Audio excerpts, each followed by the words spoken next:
When the Titan Lords fell, a new age of might came to Sedaria. An age defined by one simple decree. That whoever was the strongest in Sedaria, enough to slay its previous ruler, would hold dominion over the land. And so it was, for thousands of years. And so it is, yet today. Aloysius, the Mad King of Sedaria, now rules these lands. Over the last 10 years, he has spread his influence. Using cruel hobgoblins and gnolls as soldiers, the land of Sedaria quakes, torn apart by his frenzied greed for the power it holds within. For Sedaria is a lost land, a land of riches unclaimed, of legends untold, of power unseen. A beautiful, vast, and deadly land. It calls to the bold, to the clever, to the daring, to any who would dare its shores seeking adventure. It calls to Megan, the war-forged paladin. It calls to Nyx, the half-elf warlock. It calls to Nizip, the dragon-born rogue. It calls to Tig, the kobold bard. It calls to Zidane, the wood elf ranger. It calls to Trill, the Aarakocra druid. And to those it calls, Sedaria offers welcome. The wilds are not easy, and not kind, but they shall give a tale to remember. For this is the land of limitless adventure. This is the legend of the Wildlands.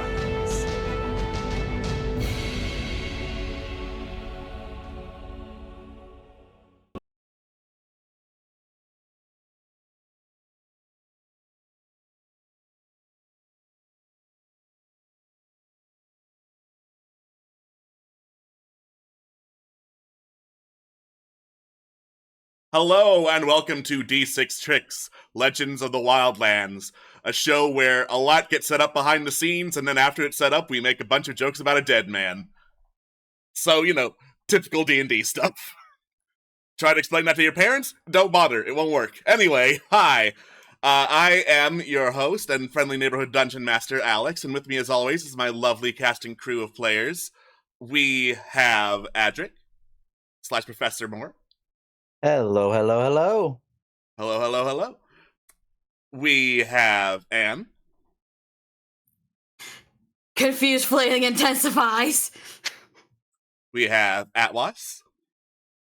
I don't see what's so confusing about it, but hi. We have Juno. I got over a dead man real quick and started making fun of his grave. Dang, you guys got no chill. We have Queen. Sir Casmos's death was a tragic accident. And we have Toonwolf. Was it? Was No, it? it was absolutely on purpose. You don't slash somebody with a sword where they have to roll 72 saving throws without the intent to kill. He just comes in like, I tripped. Oopsie. I got better. if Casmos survives all 72 saving throws, Alex, that might have been your cue to buy a lotto ticket. Yeah, probably. Yeah. I mean, hey, I hear Powerball's pretty good this year. The jackpot's getting pretty darn big, if I remember correctly. Yeah, last time that was insane, and my family was like, Alex, I need you to drop everything. You're supposed to make a grocery run. You need to go in, and the first thing you do, get the Powerball tickets. We need Powerball tickets for the family, Alex. And I'm like, oh, okay. They don't open until noon. For the family! Oh. So I was like, do I have to wait here for the Powerball tickets? And they were like, no.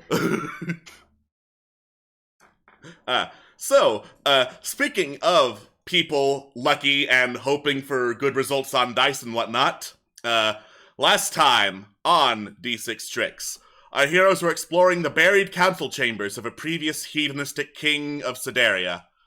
They were looting the place of some very valuable wine, some of which exploded and stained Megan. And unfortunately, it seems like that wine stain was the catalyst for a lot of traps throughout the chambers, as it awakened several ghoulish skeletal figures who were obsessed with getting a taste of that wine at any cost. Our heroes managed to persevere, despite the overwhelming odds against them, and quickly got on the rope and climbed the hell out of there with a couple of gold pieces and some wine bottles intact. Afterwards, on watch that night, Helena, who had had a dab of truth serum semi-willingly, confessed that she has issues with epic quests for noble purposes because she was struck by lightning as a baby, somehow survived, and her father took that as a sign that she was the chosen one. So, baggage. Fun for the whole family. Woo! After that, Belspira, the new guide that our heroes met after the tragic death of Sir Casmos after falling down some stairs into a sword 72 times, led them to the mechanical humanoid titan known as Amaeth that was also doubling as a city on the eastern coasts of Sedaria. That being said, she expressed that she doesn't stay in urban areas for long, so she left the group to investigate there. Along with selling off the wine bottles for a tidy profit, a few of our heroes went into a guest lecture at Amaeth's University held by a gnome named Vorni, who was an expert on Mechanite and had a lot of negative things to say about the Mad King. This time out loud, because I'm sure a lot of people also do, but it's the king, there are probably laws about it. Vorni was fascinated by Megan's make and model, but did not have the tools or the time at that moment to do a full examination, so requested a later meeting, which, I believe, with our heroes having gathered themselves at the inn and split the profits from their latest venture, they were going to go towards the foundry of Vorni and do, unless there was anything they needed to do beforehand. We sold everything, right? Mm-hmm. I believe Okay. All right. Let's get a look under my hood, I guess. Let's go. All right. So, as you start to journey through Amaeth, the lights of the city start glowing a little bit brighter. It's not super late at night, but there's not a lot of natural light that comes into the city, so they do their best to keep it illuminated. And despite the lights glowing, indicating, it's getting close to nighttime, the hustle and bustle does not stop. There's a pretty busy nightlife all around the city. People going into different buildings in the slums, the sounds of carousing and partying inside. A bunch of other people heading back towards the inn and tavern to get drunk. Helena obviously had a head start because she started at 3 in the afternoon. Some advertisements for various shops and businesses around Amaeth start getting illuminated through the artificial skyline, along with one billboard that does not appear to be advertising any particular business. It just reads, "Never smile at a crocodile. See anything? Call the watch immediately." Okay, then. Never smile at a crocodile? Why? That's a Megan looks around and sees that nobody seems to be a crocodile in this general vicinity. Yeah, very obviously, there's nothing that resembles a crocodile, alligator, or anything of the reptilian family around. Yeah. There's a kobold, obviously, right there, but I don't think that Tig is what they're referring to when they say never smile at a crocodile. Yes. Well, Kobolds it's are not quite crocodilian. No, not at all. Draconic. Thank you very much. Big difference. Highly different. Thank you. Exactly. Oh yeah, I also a don't know, maybe it's- dragonborn doesn't appear to be what they're talking about. Yes, they are also not crocodilian. Very much are not. Shit play on words, honestly. I mean, I'd imagine they were going for the whole crocodile tier fake sort of thing, but I don't know. I think they were just looking for a rhyme. Yeah. Helena looks up. Oddly specific to have that be the slogan in a place that's not near any swamps. True. Yeah. Well, guess we'll keep an eye out, I suppose. All right. You continue your trek out of the slums and into the Foundry District, keeping an eye out for crocodiles or anything crocodilian related. Now, Yeah. that being said, the Industrial District is not only glowing pretty brightly, like even more brightly than the slums area where you were, but it's also very noisy and very hot in there. The various buildings, like smithies, foundries, factories of all different kinds, built into the walls and jutting out metal structures of Amayath, just clink and clang with this unending din. And there is basically zero room in there for any building other than something that makes stuff. A lot of these factories are, like, branded, factories or buildings, have brands or specific business names. You don't see any businesses that specifically say Vorni's Foundry, but Megan and Nix, you did get directions beforehand, so following those would get you to an otherwise unmarked building. I will relay the directions to everybody else. I will relay this information to everybody else.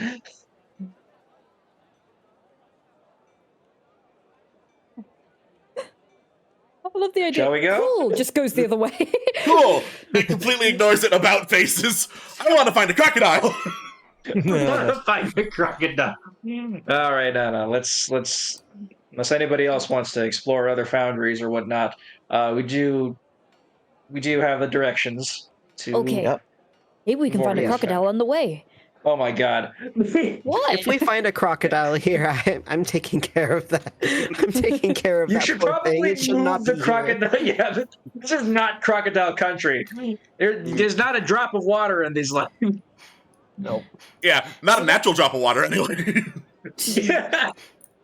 Zidane just kind of tugs on Trill's arm, No. kind of points to the sign, does the little like mouth with his hands, like a little mouth with his hands, and just kind of like looks around curiously. Obviously, he also thinks literally there might be a crocodile somewhere. Like Trill just like looks like and kind of nods reassuringly. Is like we're probably not gonna find one of those here. Like I say probably because some weird stuff can happen, but You never know once you summon the Mega Bear. exactly. You never know. The universe works in mysterious ways. Yeah, that he just gives a nod of understanding, grabs Trill's hand again, just kind of walked with the party. All right. So you walk with the party, following the directions that you were issued, and you stand before, again, an unmarked building. It just reads 019 on the side of it. That is the only sort of, like, sign of anything in there. It doesn't indicate, oh, this is Vorni's private foundry. So you look at it, compare the notes. There's just loud explosion and puff of smoke that erupts from the roof of the building. And a couple seconds later, you can hear, "I'm all right! I'm all right!" echoing through a mechanical, like, voice from said building. It does sound like Vorni from said speaker. Megan turns her head to Nyx. That is our guy. Yeah, sounds it. Fun. All right, Megan's just gonna go ting ting ting ting, knock on the door. Knock on the door. All right. Just a minute! And you hear the sound of a lock unlatching, security latch unlatching, a bucket of some kind being moved. Click, another mechanical lock unlatching, another mechanical lock unlatching. This goes on for a solid 30 seconds. Yeah.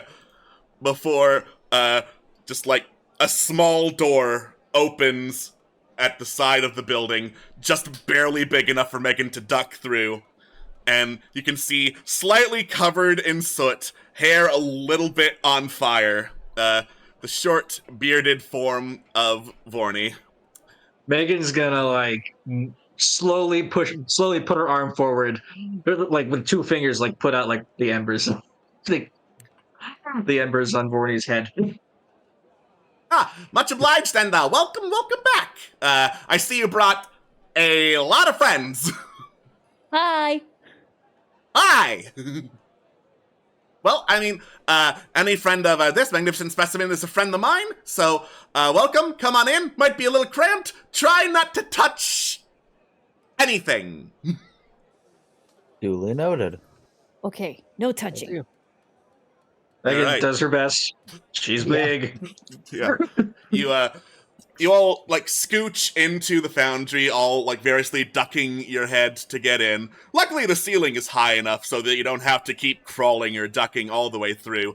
Unfortunately, it's also terribly organized and jam-packed with stuff. There are, like, various notes, empty glass bottles scattered around, a couple of, like, unfilled molds for various mechanical devices, like, tossed around the place, nowhere near a crucible that could, like, hammer them in and fill them. All in all, you generally accidentally bump into a lot when you're there. Not through any intentional purpose, it's just that Vorni is very terrible at organizing anything and getting things out of the way.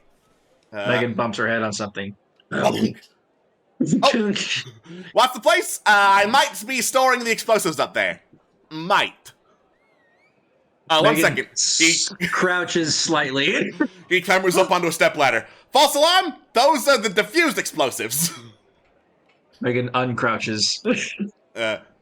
He clambers back down, and as he moves the stepladder, you can see behind where the stepladder was a bunch of, like, basically handmade propaganda posters, all saying some variant of down with the Mad King is against innovation, the Mad King is against Amayeth.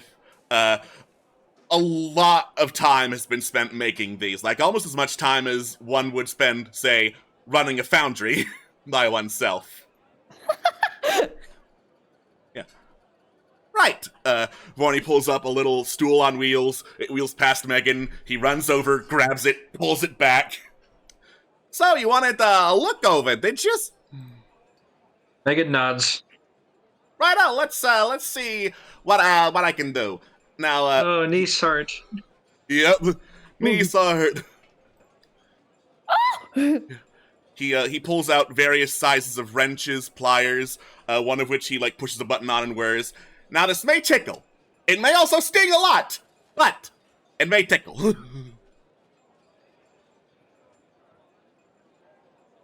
And then, Megan complies. yeah, and then he clambers onto the stool, starts, like, poking, prodding around, adjusting some various wires, essentially, of Megan, the wooden aspects of her that are beneath the metallic outer shell, just mm-hmming and eyeing how interesting as he does. And as he does so, he looks up for a bit. Oh, I don't want to make the rest of you feel awkward. Feel free to, like, talk amongst yourselves, or to me. I'm not easily distracted. And then he ducks back, continues to intensely study a particular sheet of metal that is across Megan's shoulder. So are you looking over everything, or just little bits and pieces? Everything is the goal here. I don't know what I'm looking for in specific, so I have to go a whole overview. That, you know how it works. No. He takes a break, looks back up. So you didn't go to college? No. I didn't even go to Unfortunate. school. Oh no. I know how to read and write. It was kind of a learn everything as you go sort of thing with me. I mean, Fair, I'm also a learn-as-you-go kind of person, but when it comes to artificery and mechanite and whatnot, that's learning as you go, very dangerous. Hence the diffused explosives that are right above you. Oh, fair enough. So would you recommend college? I mean, I would recommend basic schooling before college. Oh, I think I'm a bit too old for that now. What's 34 plus 47? What? Yeah. Just counting on the fingers. Let me start again. See? Basic schooling. 81, but whatever. Congratulations, how many fingers did it take for you to count that out?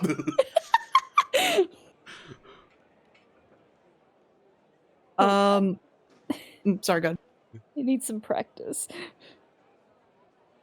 Tyg actually wants to sort of like tap to Megan. Do you mind actually terribly if I watch while he does this? Megan does not mind. No. Okay.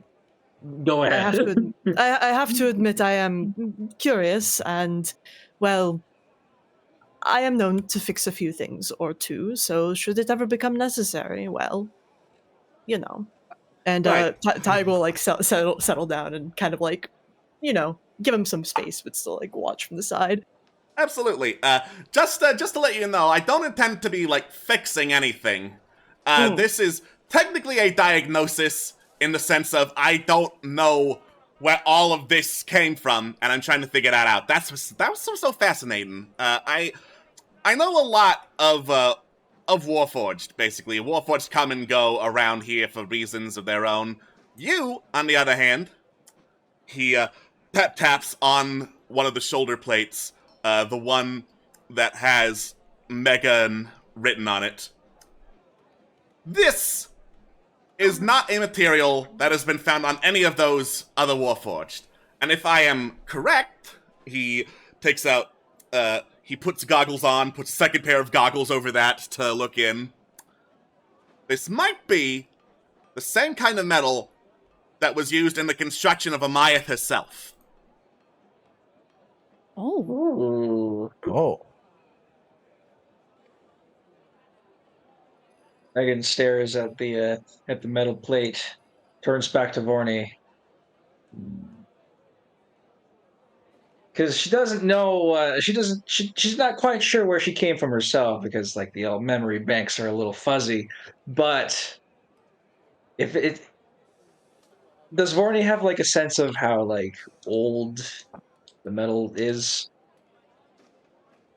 Old? Definitely younger than the Myth here. I'd guess a couple centuries, maybe, like, between 300 at the youngest, 700 at the very oldest. Megan consults her memories, but the lights in her eyes kind of like blink as if there's an error. Oh. Megan, if it's not too much trouble to ask, what is the first thing you actually remember?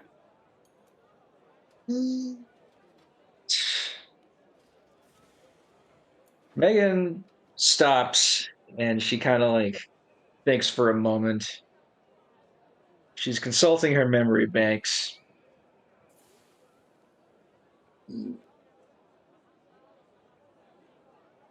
She flicks through memory. She goes into a bit of like a stream of consciousness. Feelings. Wandering. Whoa. Others.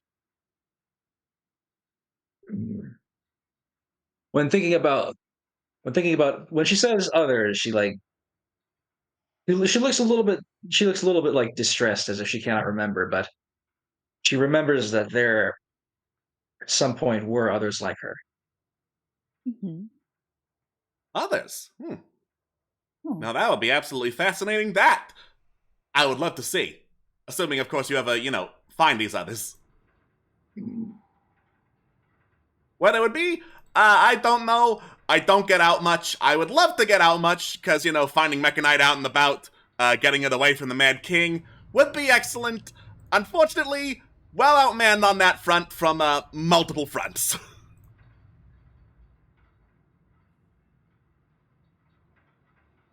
So what does he use it for, then? The Mad King? Nothing particularly innovative. Weaponry, armor, things that make a bigger bang. And, obviously, I know how to make a bigger bang. Bigger bang is easy. Making something that creates, that's the hard part. That's the fun part.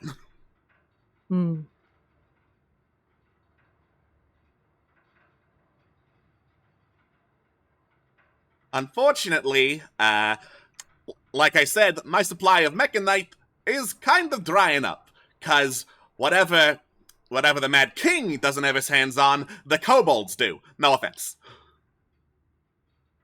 Sure. Don't get me wrong, you dress way too nice to be one of the kobolds that has their claws on the mechanite. Tag just kind of shrugs. Makes sense. Where I'm from, it wasn't really a particular super interest. Then you are the exact opposite of the kobolds. Well, I wouldn't say that. That's not saying that I have no interest in such things, but I do not make my living from it, obviously. Okay, so on a scale of 1 to 10, or a musical scale if that's more your thing.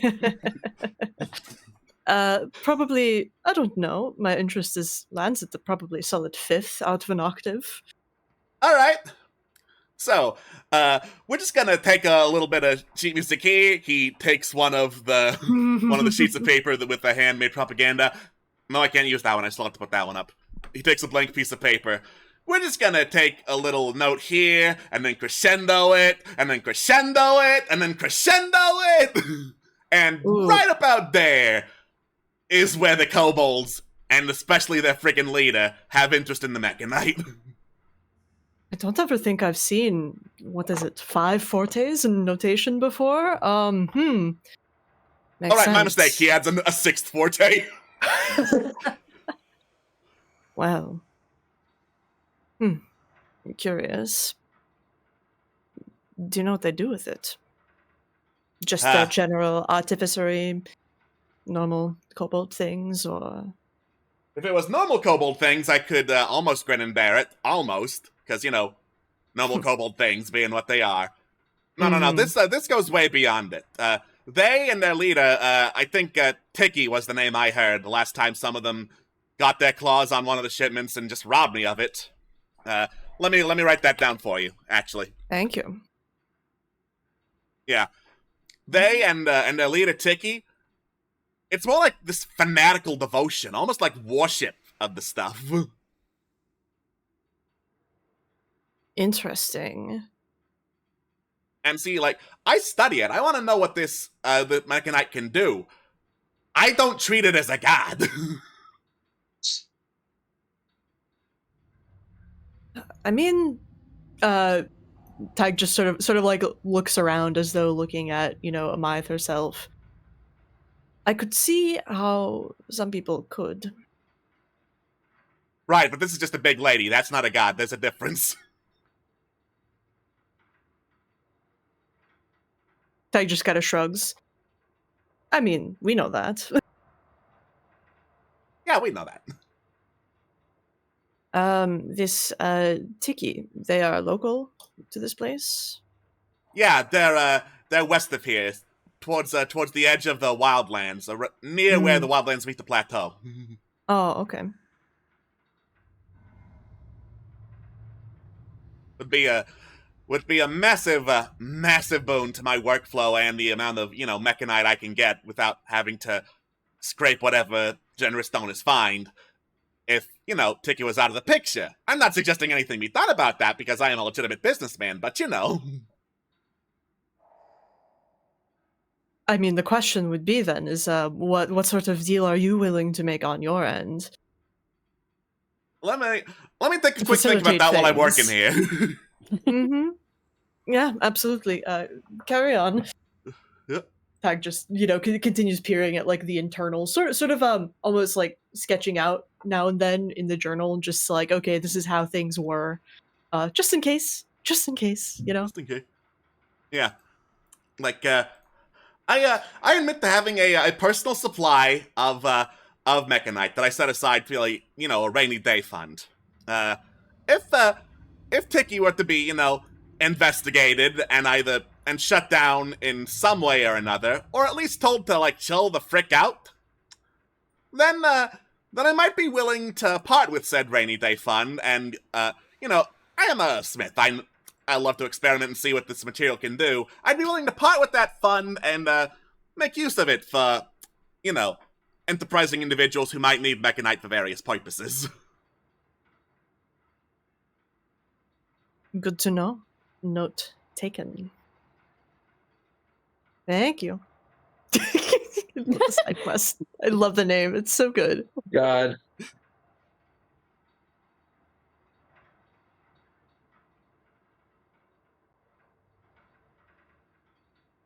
Bonus if you take out Tiki. Yep. Okay. Oh, Ooh. wonderful. We'll see how things go, I guess. Now, take out as in take out to dinner or kill? What do you think? Yeah. He leans over. Basic schooling, kid. You need it. Well, sometimes taking them out to dinner and having a nice talk would convince them to hand it over to us. If you think that'll work, good luck to you. There is no harm in trying. Oh, there will be if Definitely you harm. There's no harm in trying. There's definitely harm in failing. True.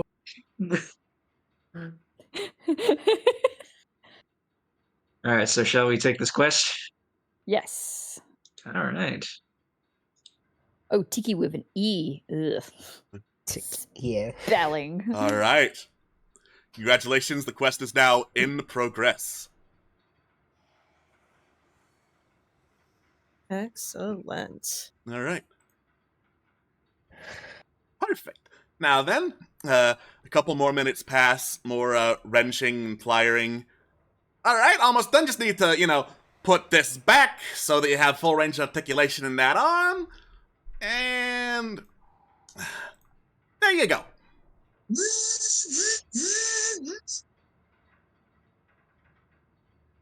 Megan turns towards Vorni and like nods. There you go. All right. So, in summary, diagnosis. You are a build of Warforged that is definitely not common around here. I would guess not that common in the material plane. Yeah. Prognosis is gonna be more difficult, because without, further samples of, if there are others like you out there somewhere, I would not know what you were forged for.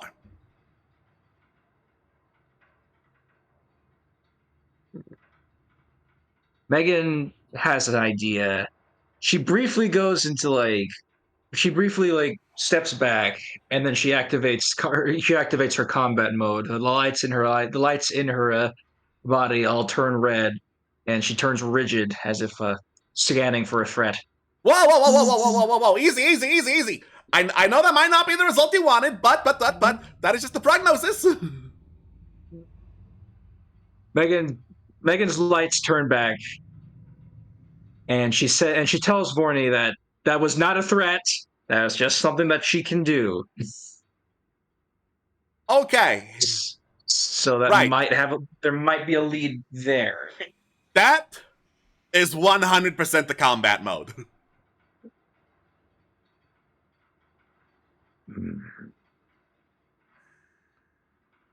Megan is deep in thought for a moment. If she was built with a combat mode, that narrows down some of her purposes.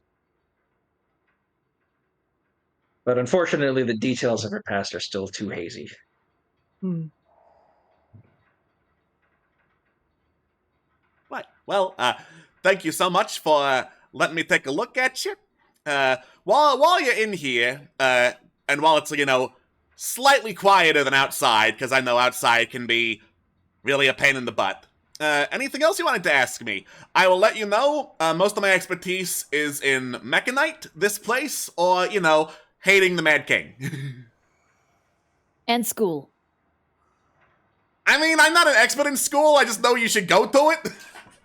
Okay, in which case I have one question. Yes. Are there any crocodiles around here? So, given the way you're asking that question, the actual animal, no. More likely you're gonna see that to the northeast of this area in the swamps. You saw... hold on. Words are hard. Billboard, never smile at a crocodile. Mhm. That's what you saw? Yeah. Okay, that is talking about a little local problem in Sedaria. They call themselves the Crocodile Clan. But they're not crocodiles. They're not crocodiles. Well, then why are they called the Crocodile Clan?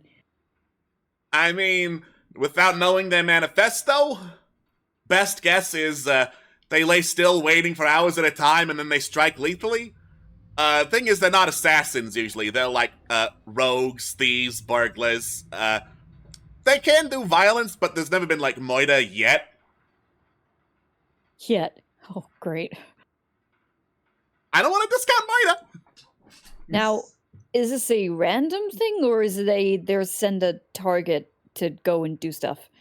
A couple of targets that they're after. Mostly, they seem to be doing like a one-way war with the Metal Flags Guild. Metal Flags being the local guild here in Amaya, making sure a lot of businesses uphold the same standards of quality.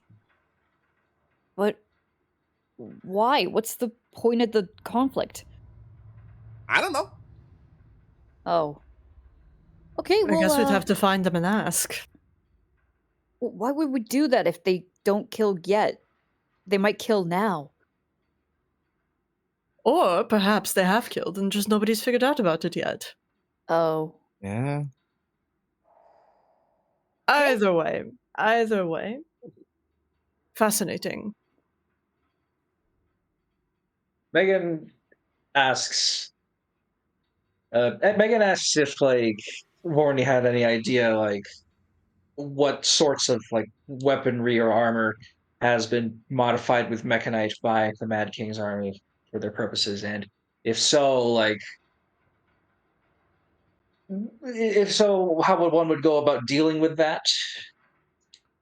Yeah. Best I've seen, the ones most interested in mechanite would be the hobgoblins. And they're gonna be like really regimented weapons, long swords, spears, pikes on a couple of the big ones, shields if they can get them and they don't have, black iron access. A lot of the mechanite shipments I've seen have been diverted like straight northwards to the north end of Sedaria.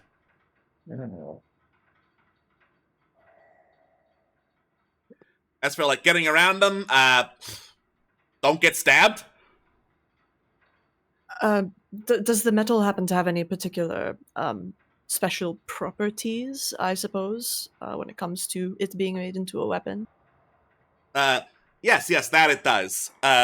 When, like, striking particularly well, it's going to channel energy straight from the clockwork plane of Mechanus itself. And Mechanus is a plane of pure law. So, it's going to see, like, the least complex way to describe it for people who haven't gone to school, he side-eyes Nix. It sees indiscretions or intrusions into this plane and tries to, like, move those intrusions back to their native plane. So, like, fae, demons, aberrations, horrifying dream spirits. Boom, gone.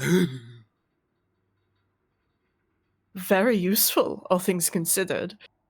Huh. Banishment in a weapon. Fascinating.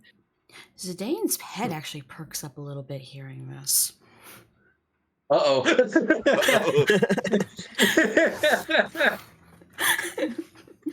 The kid's interested, everyone run. Sure, Oh no! Run! At Zidane's head, it's like, calm down. There. Zidane. All right, now. No, he's not I like- can...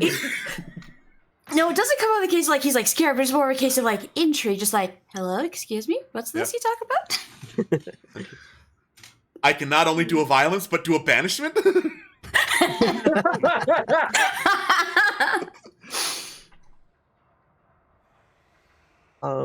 I do have one question, though. So what do you do with the Mechanite? Like, what kind of, like, work do you do with it yourself? You said you try to make stuff that, is in a more positive light. Like, what do you do with it? Right. When not used as weapons of war, per se, Mechanite is essentially the world's greatest conductor. So, you saw a bunch of lights outside, right? Mm-hmm. Yeah. So, normally, there's a spell called Continuous Light that makes continuous light, and you'd have to do all sorts, like hundreds of thousands of those to keep a Myth lit. But, with Mechanite, one of the examples of what it can do, we worked a system where there's like little trails of it all around, and depending on the time of day, it'll adjust at what intensity that light is glowing. Ooh. Interesting. And that's just an inherent property it has? I mean, could be. It could be the way we like positioned it. Like, there's a lot we don't know about Mechanite. Hell, that's why a lot of people go here to study everything it can do. Because the answer, so far, looks like everything. Lovely. And then this goes back to earlier. Why do you have bombs and diffused bombs? Sometimes experiments don't go according to plan. So these weren't made on purpose. Not all of them. Not, but some? But some, Why? there was a period where I was like, I could do an act of rebellion all by myself, and then I was like, man, yeah, I'm getting old, I got a little crink in my back, my legs are tiny. Sure. So, asking out of curiosity, how many times have you had to bug out from, buildings or forges? I'm just curious. Very, very luckily, this place is reinforced, so, it doesn't take a whole lot of places to bug out of. Now, that being said, not only is this my private foundry, it is also technically the only place I should be doing this work. Because not every building is reinforced. Oh. I had to pay a whole lot of money to Close-Minded down the street when I accidentally destroyed, their stock of robes. Slow clap. You do not get to judge me, collegeless.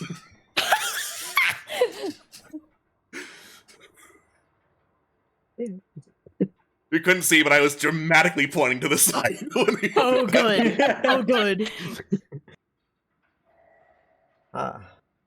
Well, thank you. That gives me a little bit more ease, but still. Do you have any insight on, like, the ratio of, the pros and cons of Mechanite? Like, because a lot of it is used for weaponry and things that could be pretty disastrous. That it is. Like I said, we are continuing to study it. So, you'll forgive me for a snap judgment, my friend, but you, my friend, seem pretty concerned with, like, nature and, like, grass and stuff you're not going to find in a Myth, right? Yep. I don't know how you could have guessed that at all. Because you look the most uncomfortable I have ever seen, anyway! Just like shuffle his feet, just. Where's the grass? Where's the grass? Where's the grass? Right. Well, like I said, we're still studying it. There are a lot of people concerned with the ethics of it, so that, we don't decide, I'm gonna make a bomb that splits the continent in half. So, I would do best to not do that. Yeah, generally we agree on that much. Generally, we agree so much on that. Right, anyway, a question is, like, pros, cons, the weight of where it is being used. So there are a couple of known dig sites and mines across Sedaria where you can get the mechanite. Do I know how much is in there? No, I don't have any more accurate measurements ever since they were taken over by either, the hobgoblins or the kobolds. Mm-hmm. But I would say that that there is approximately 20% at the most of the mechanite in Sedaria has been given to the Mad King and his armies. Over half of it, maybe close to 2/3, is in the hands of the kobolds. Oh wow. It's a lot. That's a problem. Easy majority. Dang. Well, I mean, isn't it better for them to have it than the king in your estimation? Yeah. I don't know what they're doing with it. And not knowing scares me a whole lot more than knowing. Absolutely fair, Understandable. Yeah, absolutely. See, they don't have the Amaya Ethics Committee over there. Mm.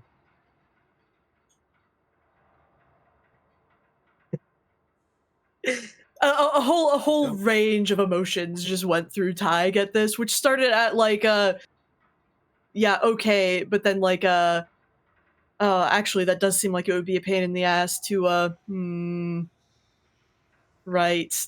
I suppose it's a good thing. God. I suppose some oversight is definitely for the best in terms of something like this. Continent splitting, you said, after all. Yeah, probably. Megan thinks about like some of the things that she's seen in the city, and like the monorail system, the clocks, the lights, the lighting systems, and she asks if they were to get back, if they were to divert like a lot of the mechanite from whatever the kobolds are doing back to Amaev, could these things be like built in other parts of Sideria to like make things better for people?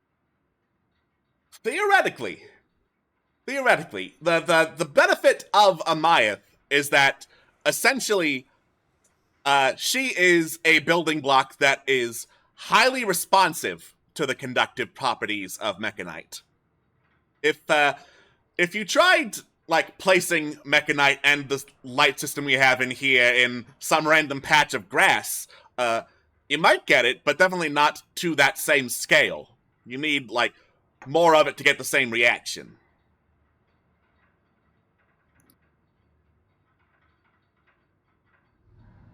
Good to Well, know. better here than not knowing not knowing what the heck the kobolds are doing with it. Absolutely. Oh, yeah. Sorry, go ahead. Oh no, go ahead. I'm good. I'm gonna ask this out of character first because I think there might be like a reason like Tig would know this, and I don't really feel like them being an idiot if they don't have to be. But Amaeth and the Coast Guard, are they like pretty similar in terms of, what they are? Similar shape. Amaeth is slimmer and more obviously mechanical. The Coast Guard is more stone. Okay. I think Tig will still kind of take out the gem shards from the Coast Guard and kind of actually something you may or may not find interesting. Less mechanites involved, but the Coast Guard down southwest. Heard of it? Yes? No? Vaguely, yeah. So this is, we believe, slides the gem shards across, parts of a control gem. Do you know, does Amaeth have anything like that? Or, I mean, does the literature say she had something like that? Or, I don't know, just curiosity. Theoretically, she would have had something like that. it wouldn't look exactly like a gem. It would probably look a whole lot more mechanical with metal glowing bits off to the side of it. But yeah, I can see the purpose. Yeah, control gem. That would be something like to not only animate a structure this big, but keep it in the control, obviously, of a bunch of very powerful people.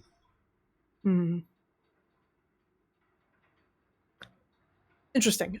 Sweep it back into the bag.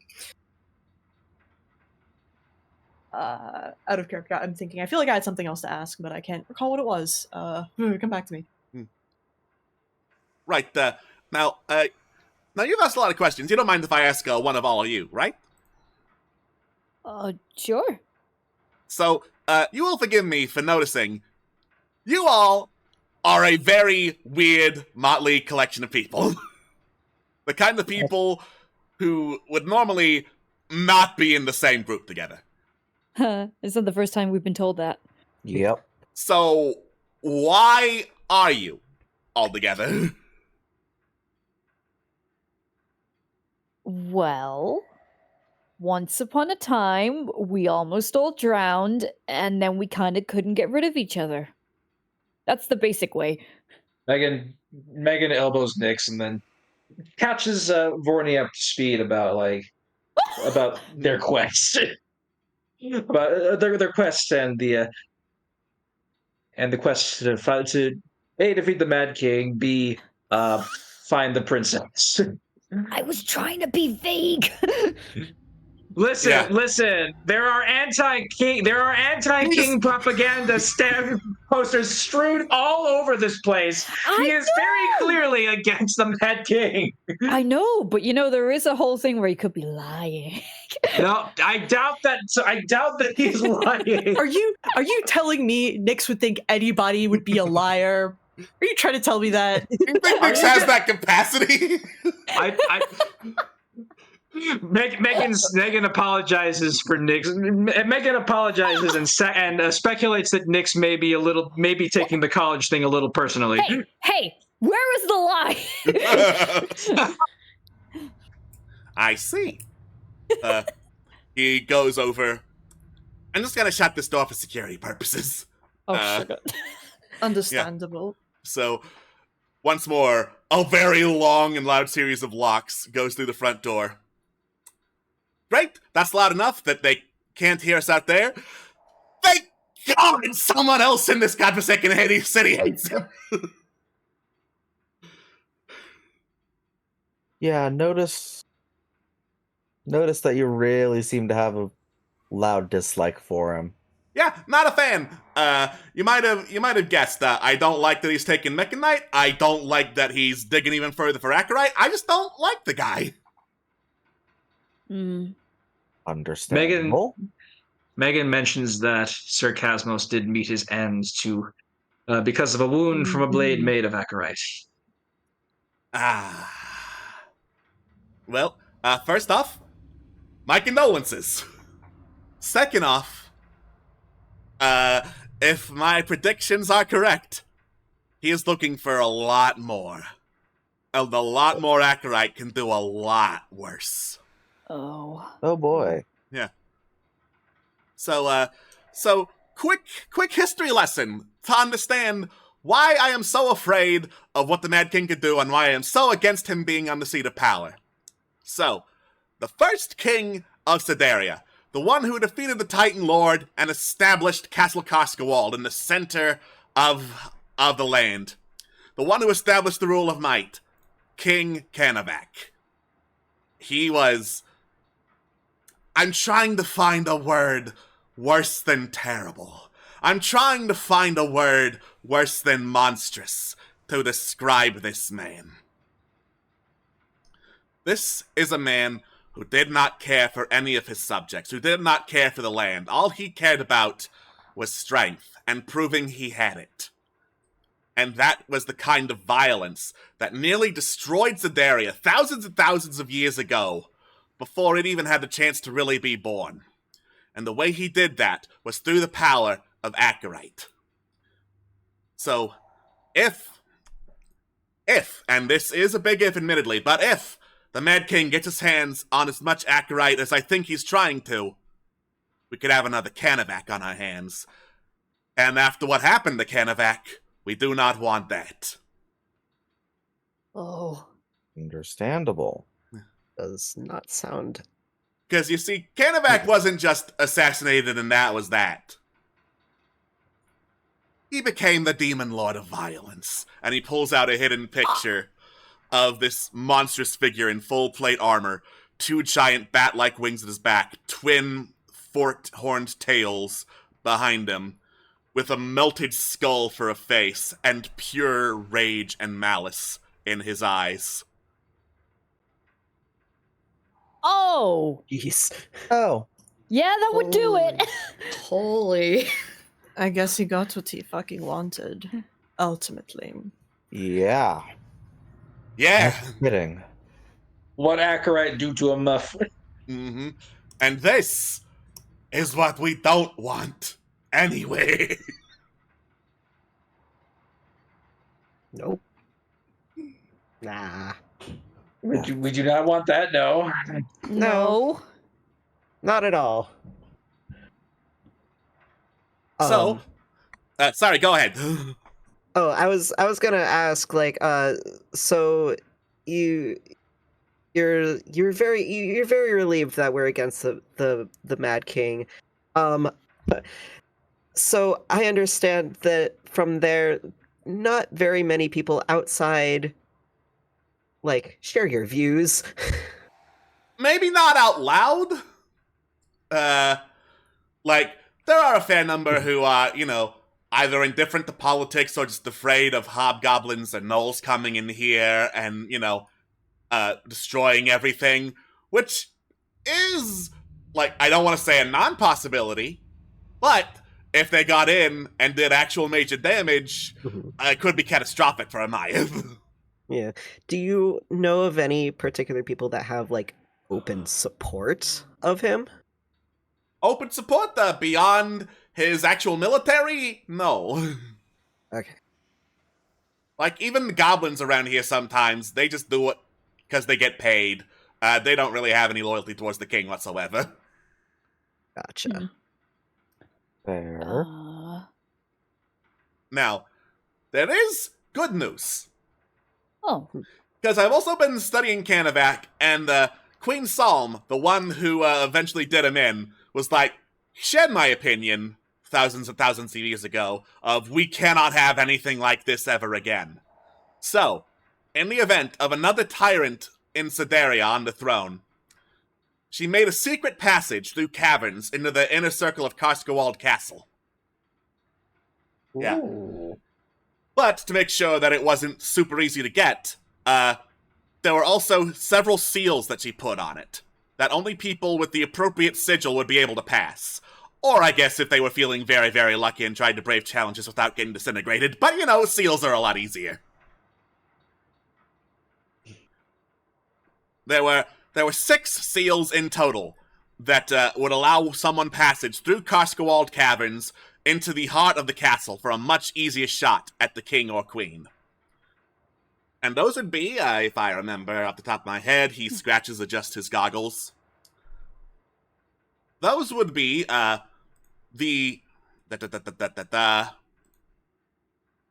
would be the seal of the lizard folk, the seal of the dwarves, the seal of the elves, the seal of humans, the seal of Acheron, and the seal of the Underdark. Don't worry about writing this down. There may or may not be a quest coming up later that'll pop up. Oh boy. Understandable. Thank you. Megan elbows Nix and says not, and tells them that it's not like the furry animal. What?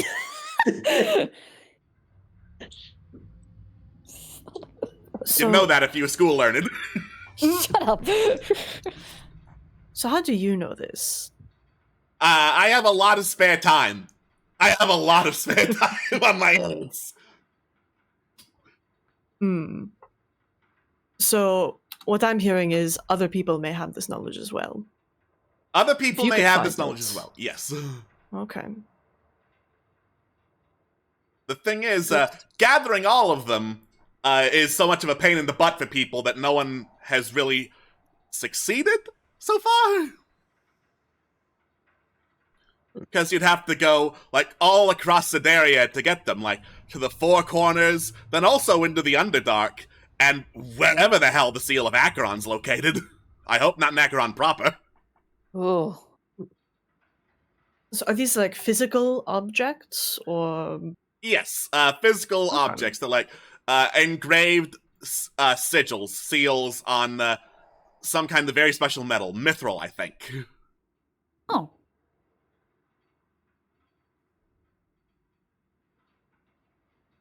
Interesting. Very interesting. Take note of that. Well then. Now that is a quest worth at least an entire cycle of ballads, that's for certain. Absolutely. Are you sure? I mean, the Underdark? I mean, technically speaking, there are all manner of ways to assault a castle. You could fly. You could try to swim past the moat, climb up the walls. You could brave the front door. But Get this is the one I invited would in do. even. Yeah. Yeah. Maybe send in a spy or something to, like, find a way.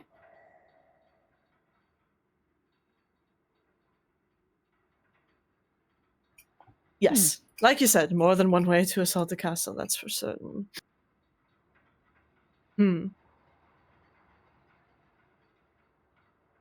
Well, congratulations on not getting arrested, I suppose, considering your gestures at like the very open, like handmade propaganda, considering all that. City God has better things to do. Well, that's Oh. good. Speaking of the castle, I've got one question. Yeah. Do you know anything about one Sir Cadal? They call him the Omen Knight. The that's a great. Because he's a really bad omen if you piss him off. Right. That tracks. Infamous. I take it.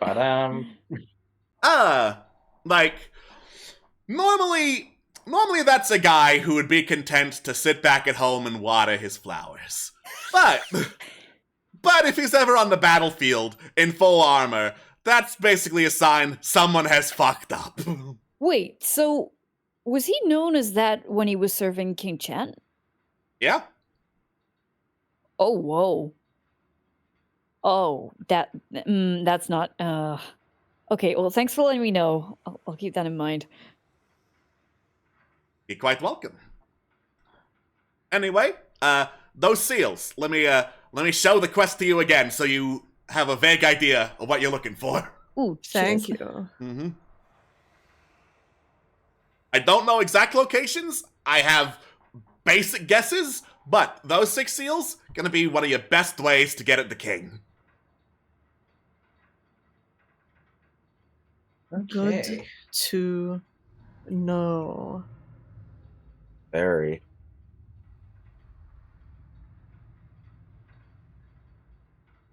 It's always good to have a long-term project, right? Oh yeah. Absolutely.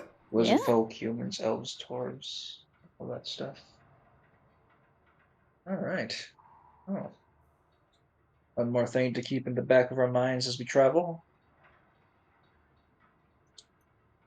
Just off the top of the dome, you mentioned you had some ideas of where a few of these were. Right. They'd be a bit tricky to get to, but if my theories on the towers of Sedaria are correct, travel between those should help. Anyway, theories about where the seals are. So,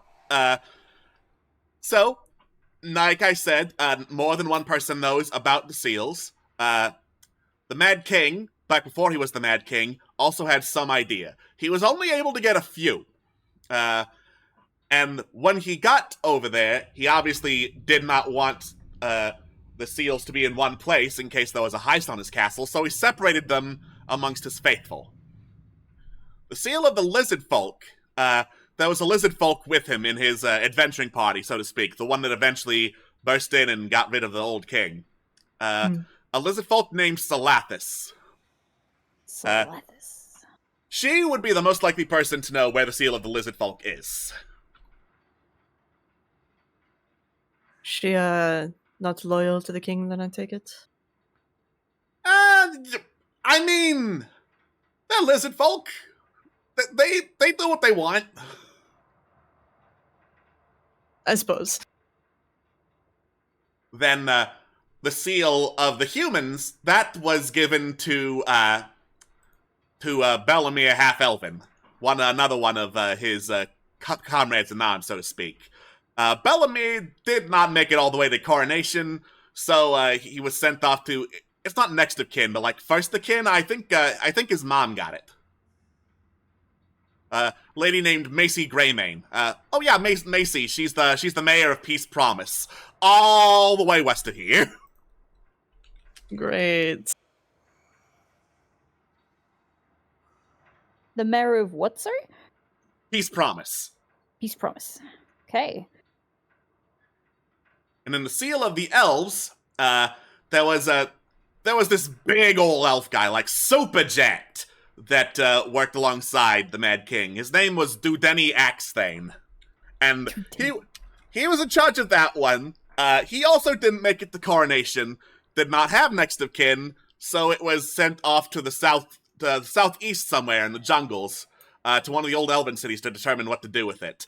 As far as I know, that seal never made it to one of the cities.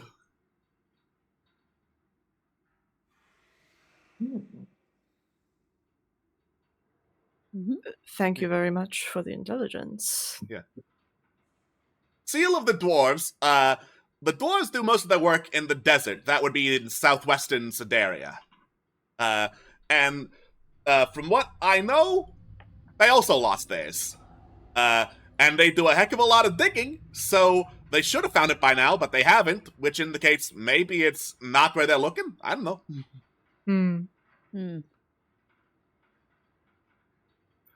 And then the seal of the Underdark, that's obviously going to be in the Underdark someplace.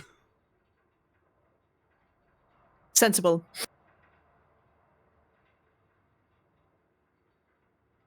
The Acheron is, well... He shrugs his shoulders. Certainly a problem for future us. Whoo! Well, Thanks for the information. Yeah, You're thank welcome. you. quite illuminating. Megan, thanks, Vorni, for the look for the once over as well. You're quite welcome.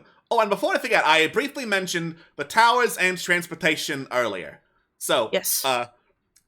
I believe the purpose for them was to make a network of quick transportation, so that messengers or small squadrons could quickly go across Sedaria to deliver a message, say, from the Arctic down to the jungles. So, there are still lingering runes of transport there. And if those runes could be activated, then theoretically, travel between any of those two runes could be done. Any two of those runes, rather, because, there's 10.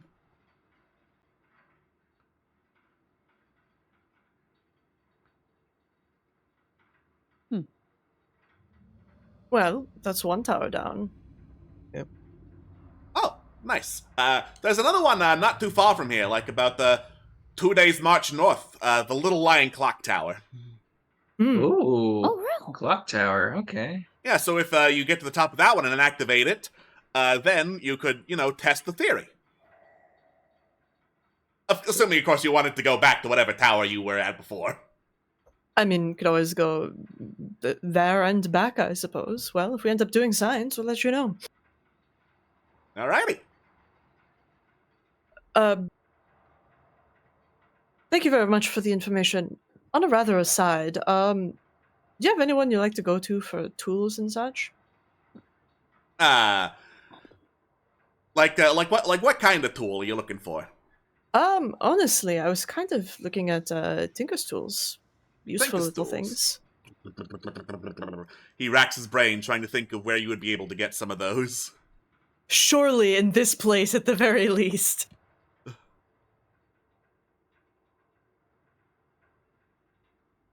And then, so fun fact.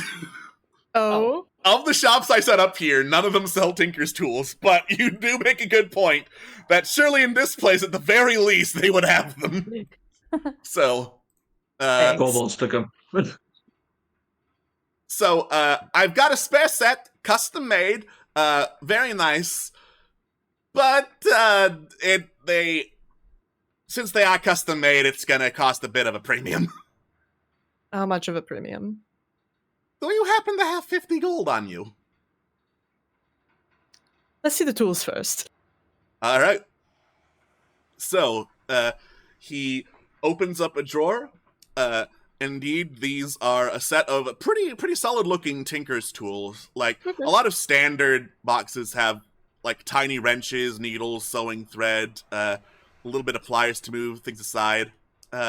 This has, like, about 1.5 times the amount of options in a regular thing. Like, oh, I need a bigger wrench. Oh, I just have this one at the ready. So, like, while not masterwork, the finest in the land, this was clearly a custom order of all sorts of different things that would be needed to work on mechanical devices. Red. Tyke sort of like nods, chuffs a little bit. This is me out of character saying, Vorni's a nice guy. I won't use my new spell on him. And I will happily fork over 50 gold for this. Excellent. In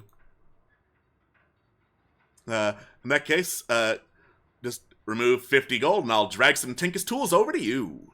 Sir, yes, sir.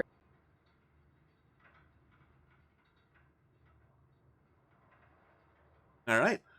Well, in that case, pleasure doing business with you. I should probably unlock the door, says Vorni, going to unlock the door with a series of very loud clinks, clanks, and whirs from the various security mechanisms. He takes down a bucket that was hanging over the door as well as he does so. Was that a trap? It might have been a trap. Wow. What's in the nice. bucket?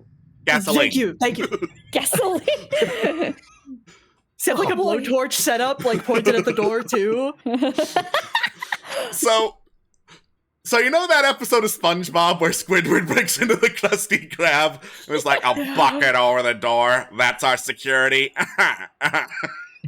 There's like all sorts of devices made to drop matches and like springboards and whatnot. God. Love it. Oh, one more thing before we go. Yes. Elspira says hi. Oh, tell her hi back if you manage to run into her. So there is a big praise. She's a nice lady. Yeah, she was nice. Didn't she also get on you about not going to school? No, look, I'll look into it, okay? Okay. Education's nice, he says, giving you a little finger gun as he does. I leave in haste. We can always go to the enrollment office later if you want to. Listen, I know It's what I need to genuine. know. It's a genuine option, but okay, sure. Mhm. Maybe when all this is over and calmed down, and we don't have a crazy king looking over us, manning education. Assuming you're and stuff. alive. Assuming I'm alive, yeah, that would help too. Okay. What about you, Zidane? What do you think about school? He just looks at you blankly. And just slowly tilts his head. See what I mean? We've learned stuff along the way, and I like that kind of learning. Tyke slowly nods, Hold- looking at the child who cannot talk, really. Hold on. I'm gonna do it. Yeah? Well, okay. Self-roll. Okay, it's just learn. Oh, yeah, there you go, learn! Learn. See, not everyone had the benefit of presumably homeschooling, Nix, but yeah, nice one, puppy. Learn indeed. He just has a little happy smile. He's called Puppy. Aw. I'd pat him on the Had a head, tail. but he's tall. Yeah. No. Vorni, can I borrow the footstool? Vorni is the footstool. I will He's like, be "You're no fine." footstool for a kobold. No offense. I'll say this: if he had a tail, you were patting him right now, it'd be wagging happily. Aw. All right. All right.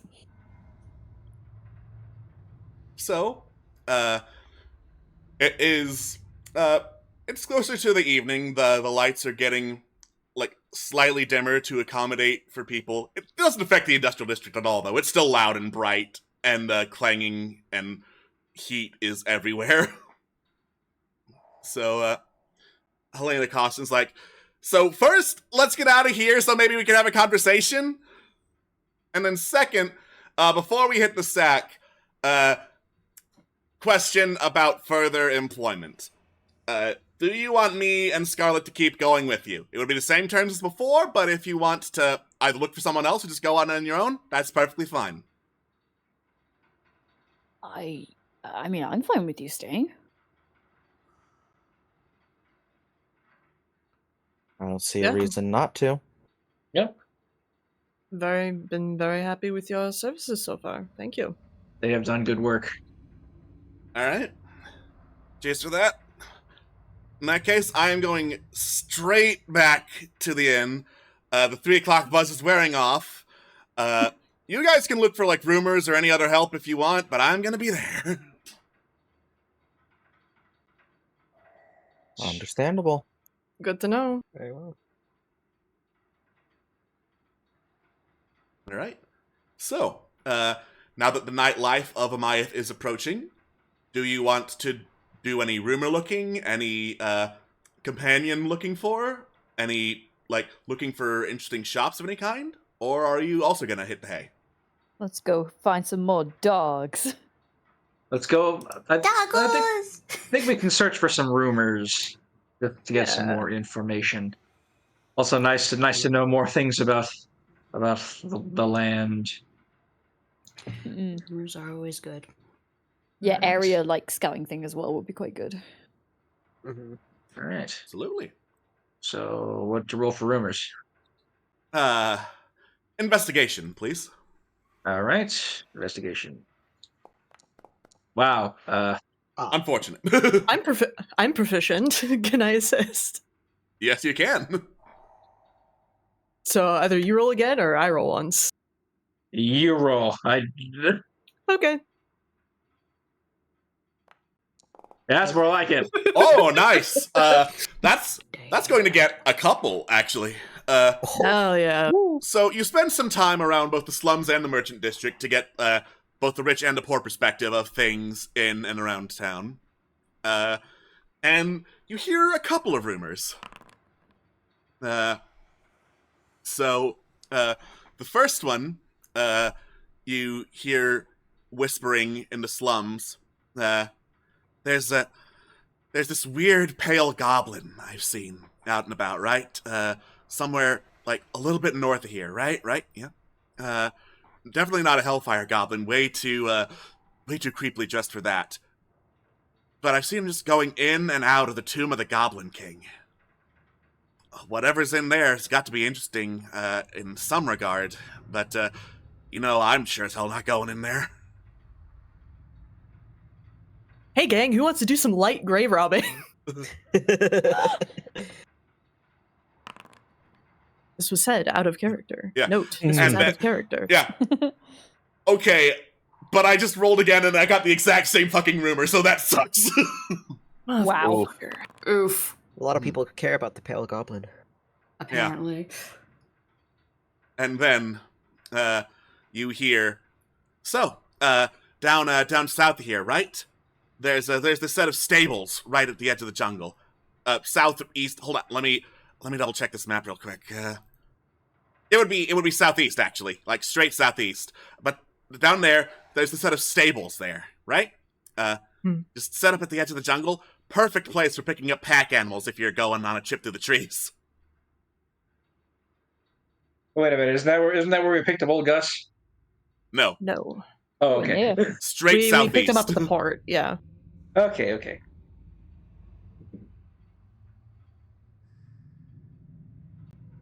All right, so Cool. there's a Cool. creepy pale goblin and some stables. Okay. Pale goblin and stibblies. Mhm. Ooh, I did want to do a few things, if possible. So we picked up a certain Darkwood staff that we never actually looked into or looked at. I'd like to research that a little bit, try and see what it does, if possible. All right, cool. Make an Arcana check. 20. Dirty. Dirty 20. You take some time to look over the Darkwood staff. It looks a particularly good make.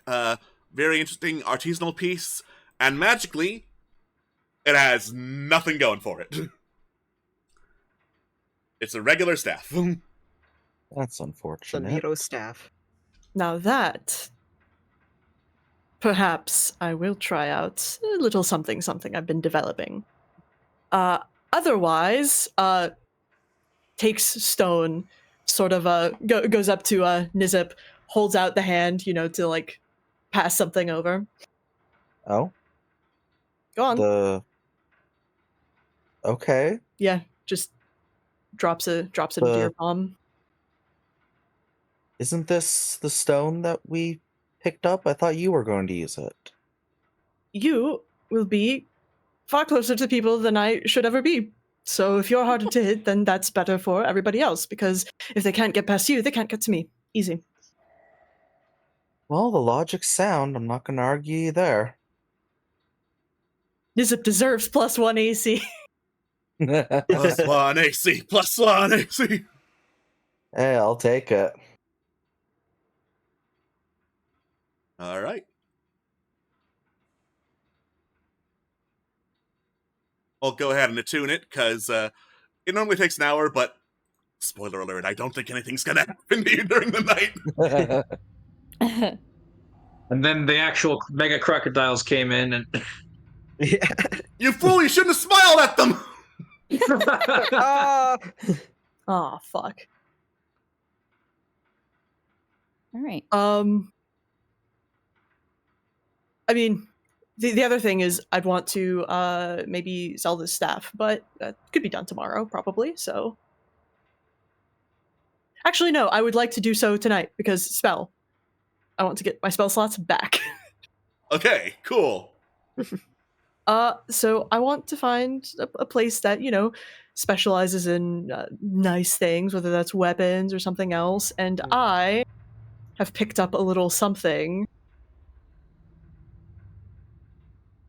Do not place template, thank you very much. Distort value. Distort value. Yeah. So it's nice, but I could make it even nicer. All right. So, you're looking for a place that sells like weaponry and whatnot, right? It seems like this was designed as a weapon. Either that or clothing store. Nobles love their walking sticks and shit, so. Okay. Yeah, I was thinking walking stick. Because I have a Darkwood staff in my inventory as well. So I'm just sorry. That's the one I was talking about. That's the one. Okay, got it. If you don't want me to sell it, that's totally fine. No. But, I have no use for it. So I was thinking Rad. a walking stick. So if there's people of culture that might want it's something a college fancy. town, there are professors and shit, probably. All right. So, there are two smithies in the city. One that's in the slums and is closer, and one that's in the industrial district. So you'd have to head back into there. That's fine. And for clothes, there is a place called Close Minded that is being advertised basically everywhere on billboards that you pass, also in the industrial district. I think, yeah, I'll go with what Trill said. We'll try Close Minded. Yeah. All right. So you enter Close Minded. There's a little bell above the door that rings as you enter.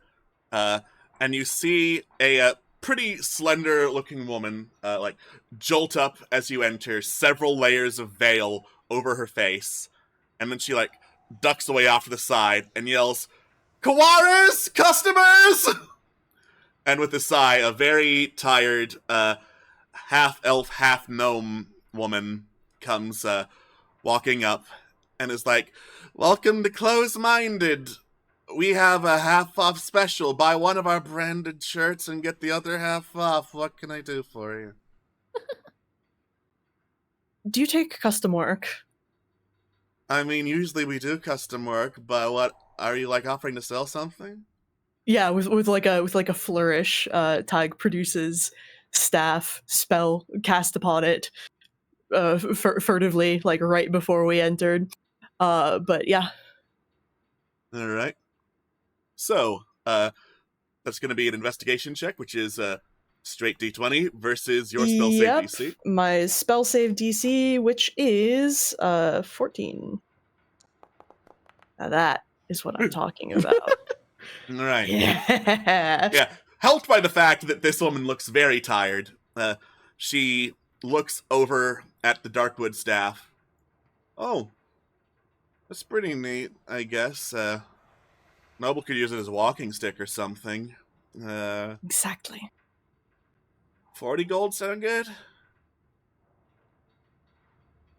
I suppose I could let it go for 40 gold. All right. Hey, boss, do you know where the cash register is? "Get it yourself!" is a call from the back. "Okay," says the apprentice, who walks towards the back. There's a lot of shuffling and banging, and eventually she comes out with a sack of 40 gold inside. "Pleasure doing business with you." Almost feel a little Pleasure's bad all for mine. almost feel a little bad for pulling the wool over their eyes. Almost. I think they're doing quite well for themselves. They're doing well enough, I think. It's always okay to rob capitalists. It is always morally correct. All right. Yep. So I'd be splitting between 8, right? 8 people, I believe. Yep. Yep. Cool. So 5 each. Oh, thank you. Julio. The big head tilt. It is what is owed. Definitely fair. Money. Hey. Money. Okay, so 5 each. All right. Let's see. That's 40. Yes, 47. All right. I'm happy now. Thank you for indulging me. Listen, I saw that spell and I was like, wow, finally a campaign this would be perfect in. Capitalism! You pull the wool over the eyes of more dirty capitalists. It is all right. I'd like to scout around and see if I can find another sidekick, or at least the potential for another sidekick. Sure. Any type of sidekick you're looking for, or just any one? So we've got a healer and we've got a combat person, so let's go for a magical user. All right. Go ahead and roll investigation for me, please. Or do you guys want another guide? What do you I think? think we could go with another guide, but if you want to do magic as well, that. Are Trill and I not good enough for you? All right. You don't know the land. Well, you do know the land, but You know what? Half and half. A magic guide.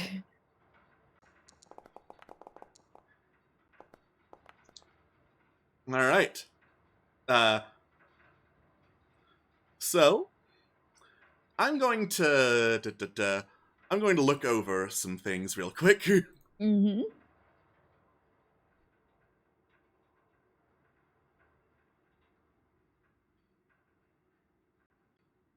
All right. So guide or mage were you looking for?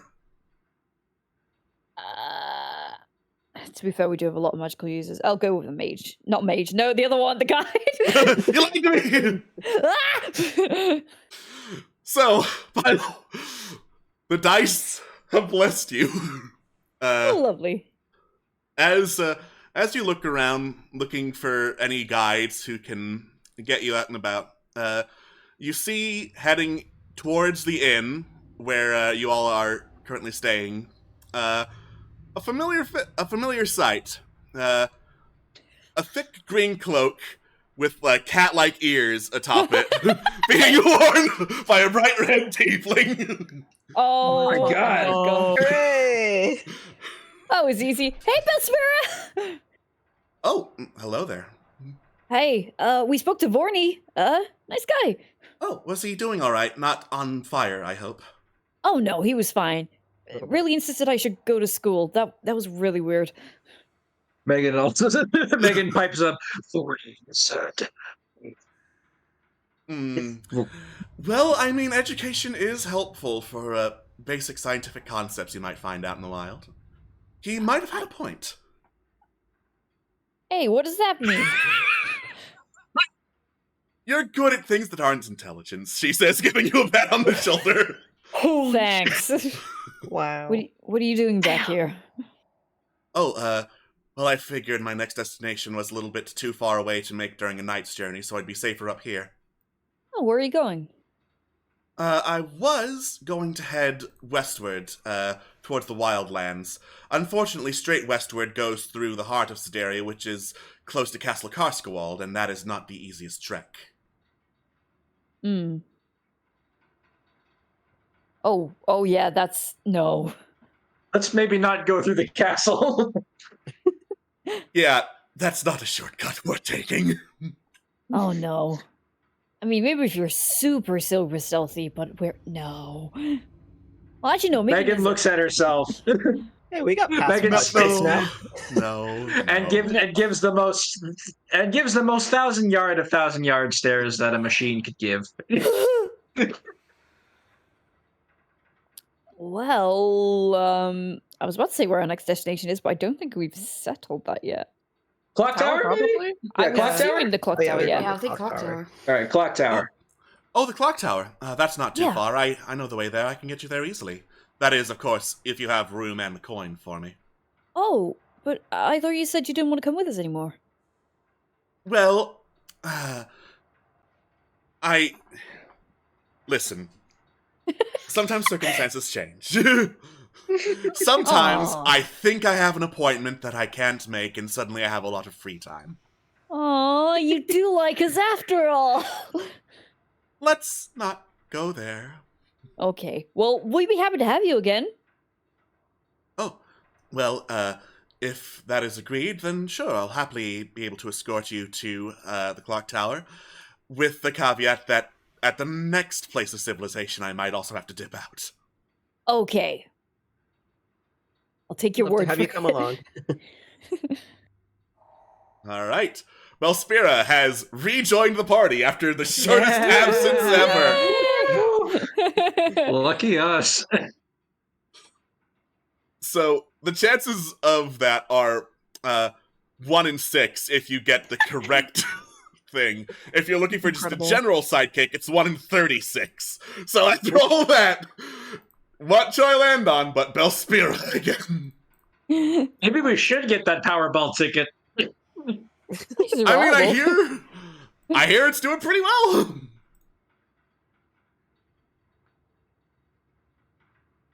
All right. So, anything else you wanted to do, or are you turning in for the night? I will turn in. Yeah, I'm good. I'm good. Damn. Yeah. All right. So, in that case, you all turn in for the night and have a lovely break and a long rest. Meanwhile, as I find some appropriate music. What? Don't mind me. You just take a Wow. rest. It'll be fine. Okay, Here so comes you the get our next- rest first. Excellent. Whew. Here comes the mega crocodile.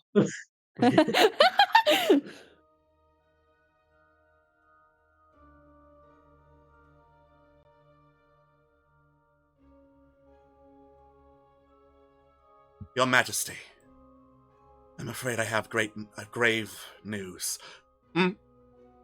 Ah, Kadal. Welcome back to your old stomping grounds. Good to hear a loyal voice again. One hears so little of those these days. Right, Your Majesty. I am afraid it is, in some regard, loyalty I have come to speak to you of. There is the beginnings of an uprising. A what? Do my people not know they are loved? Do my people not know they are protected? Not from your people, Your Majesty. My old comrade, Sir Casmus, he returned to Sedaria. And he returned with a plan to oust you from the throne. He had companions with him. They escaped in conflict. I know not what happened to Casmus, but I assume... Well, forgive me for assuming before you, Your Majesty. All around me. Traitors, spies, thieves. They don't know how good they have it. They don't know how good I am as king! This will not stand. This cannot stand. Marshal the hobgoblin forces. Help them find this uprising and quash it. No, wait.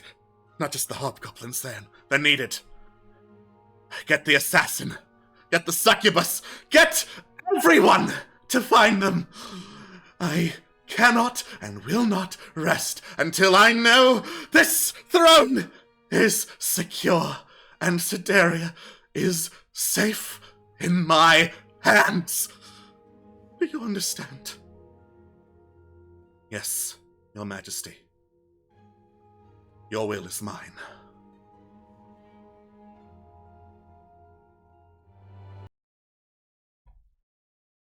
Welcome back to Legend of the Wildlands here on D6 Tricks. That was a fun interlude, but now we return back to our trusty heroes as dawn emerges. It's kind of hard to tell in the middle of a Myth, but ambient lights do come on, so you would guess it is dawn outside. And unless y'all have anything left you want to do in the Mechanical City, it is time to descend back to the world map.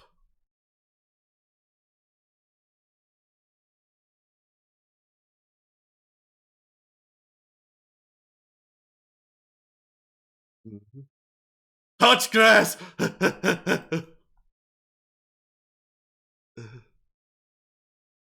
Alright. So, you head out at, like power walking speed, I'm gonna say, for Trill, and head down the hand elevator, back down to, ground level, and find yourself back, on the exterior of a Myth, where there are markets tents set up, and the farms and whatnot. Some people wave you goodbye as you head on back to the world map, with destination in mind of the Clock Tower. Little Lion Clock Tower. Yes.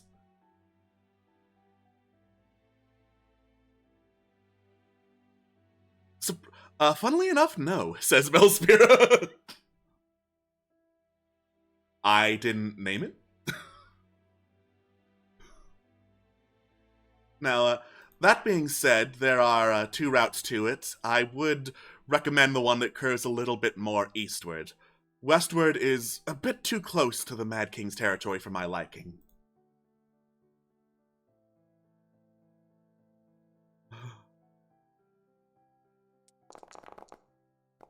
Choo!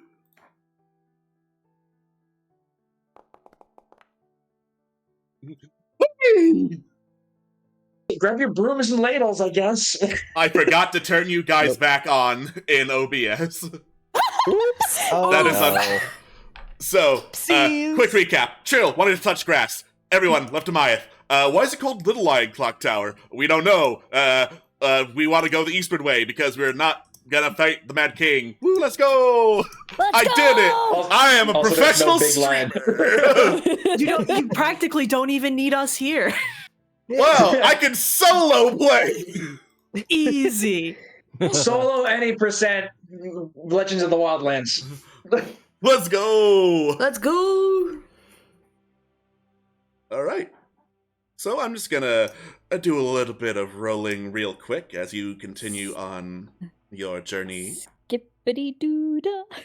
Skippity, my oh my!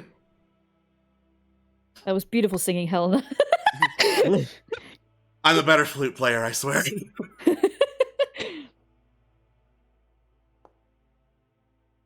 All right. This song is racist.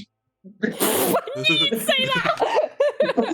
So, you start trekking northeast towards like the coast of a small inland lake, and it's pretty slow going at first. You need to cut through a bunch of hills and wooded areas, but eventually you come out to a clearing and see in the distance, out like closer to the shore of the lake, away from the path around it, there is this dilapidated-looking manor house by the lake shore. Oh.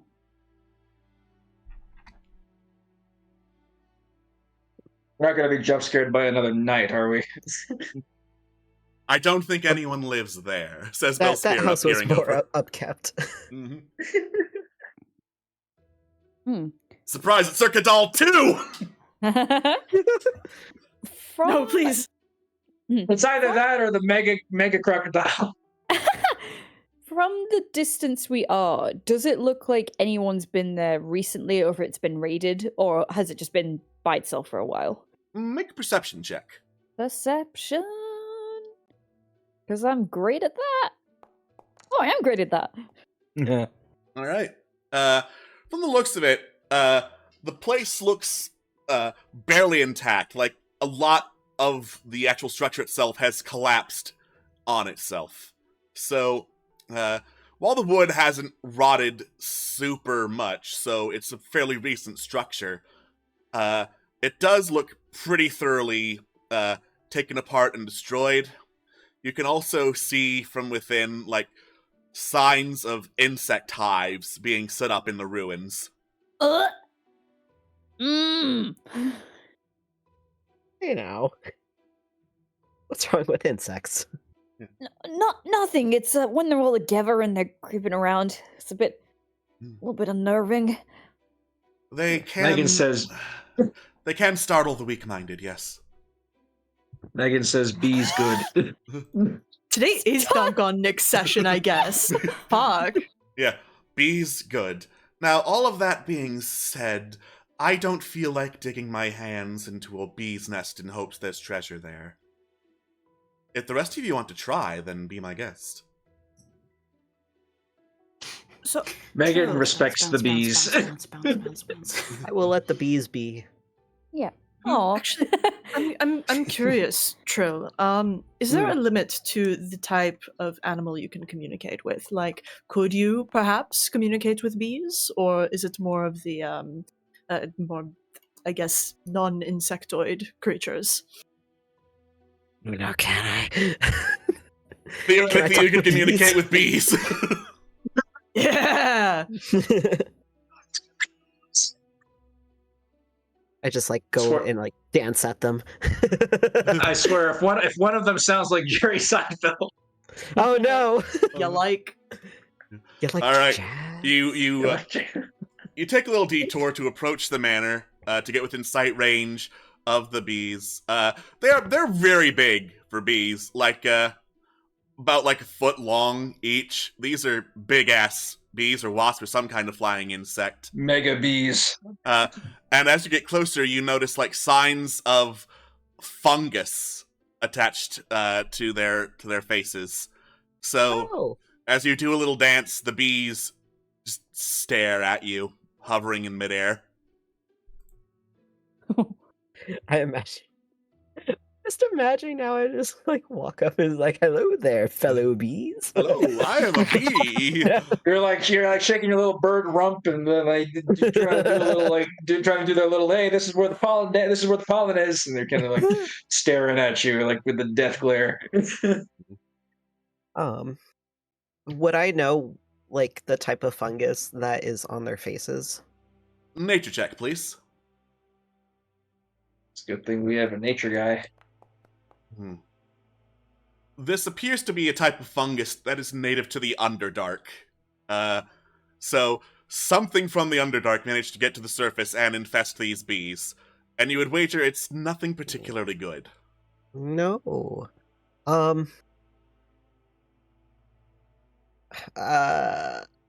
Yeah, Tig, what were you hoping to accomplish with these bees, because they are not healthy? I mean, initially I was just curious as to whether you could talk to them, but Well, yes.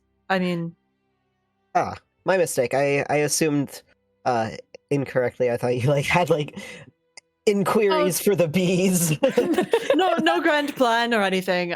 Did Trill share the Underdark snippet? I can, yes.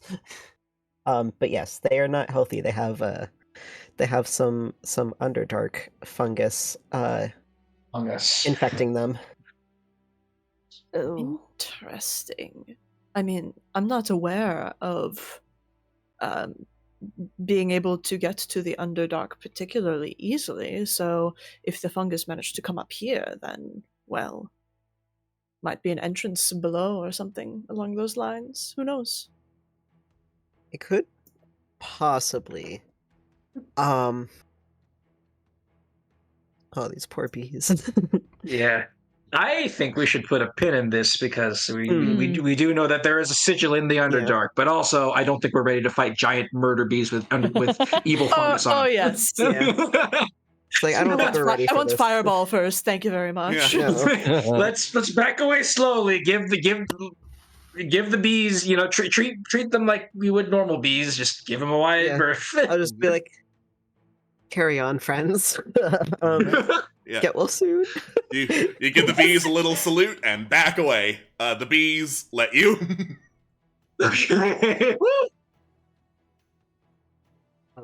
Yeah. Yeah, the good thing to keep a note of. All right, so there is in that corner there is there's Underdark stuff, which means there could be an entrance. Nearby is about. Yeah, somewhere. That said, the rest of the journey is definitely not as eventful as a bunch of bees with fungus on them. You continue your journey along the lakeside. It's a pretty pleasant breeze, all things considered, as you wade through a couple of rivers and eventually manage to get to a pretty nice clearing, like lightly wooded area, perfect for a campfire to set up Lovely. for camp. Sounds like a plan. Right. So, Who's taking watches? all right. Well, as usual. Oh yeah. Let's, Yeah. I would like to take a watch as well. And I can take last watch. oh, the elf gets a break today. All right. All right. And zooms into frame, finger up. Question mark? Nah, if people want to take it, that's fine. Okay. Everyone wants the kid to get his Yeah. much needed rest. Yeah. Just take a Yeah. break tonight. Zidane needs his beauty sleep. All 4 hours Well- of trancing that he needs. All 4 hours of Exactly. trancing. Beauty trance, that is. Beauty trance. Elves have a taboo against actually sleeping. Yeah. No closing your eyes. If you close your eyes, you're not a real elf. Dreams are the realm of the devil. He just kind of looks, he just shrugs, and just All right. sets up camp. All right. So, you go to set up camp. Okay. Sentry mode activate. Beep boop. Beep boop. All right.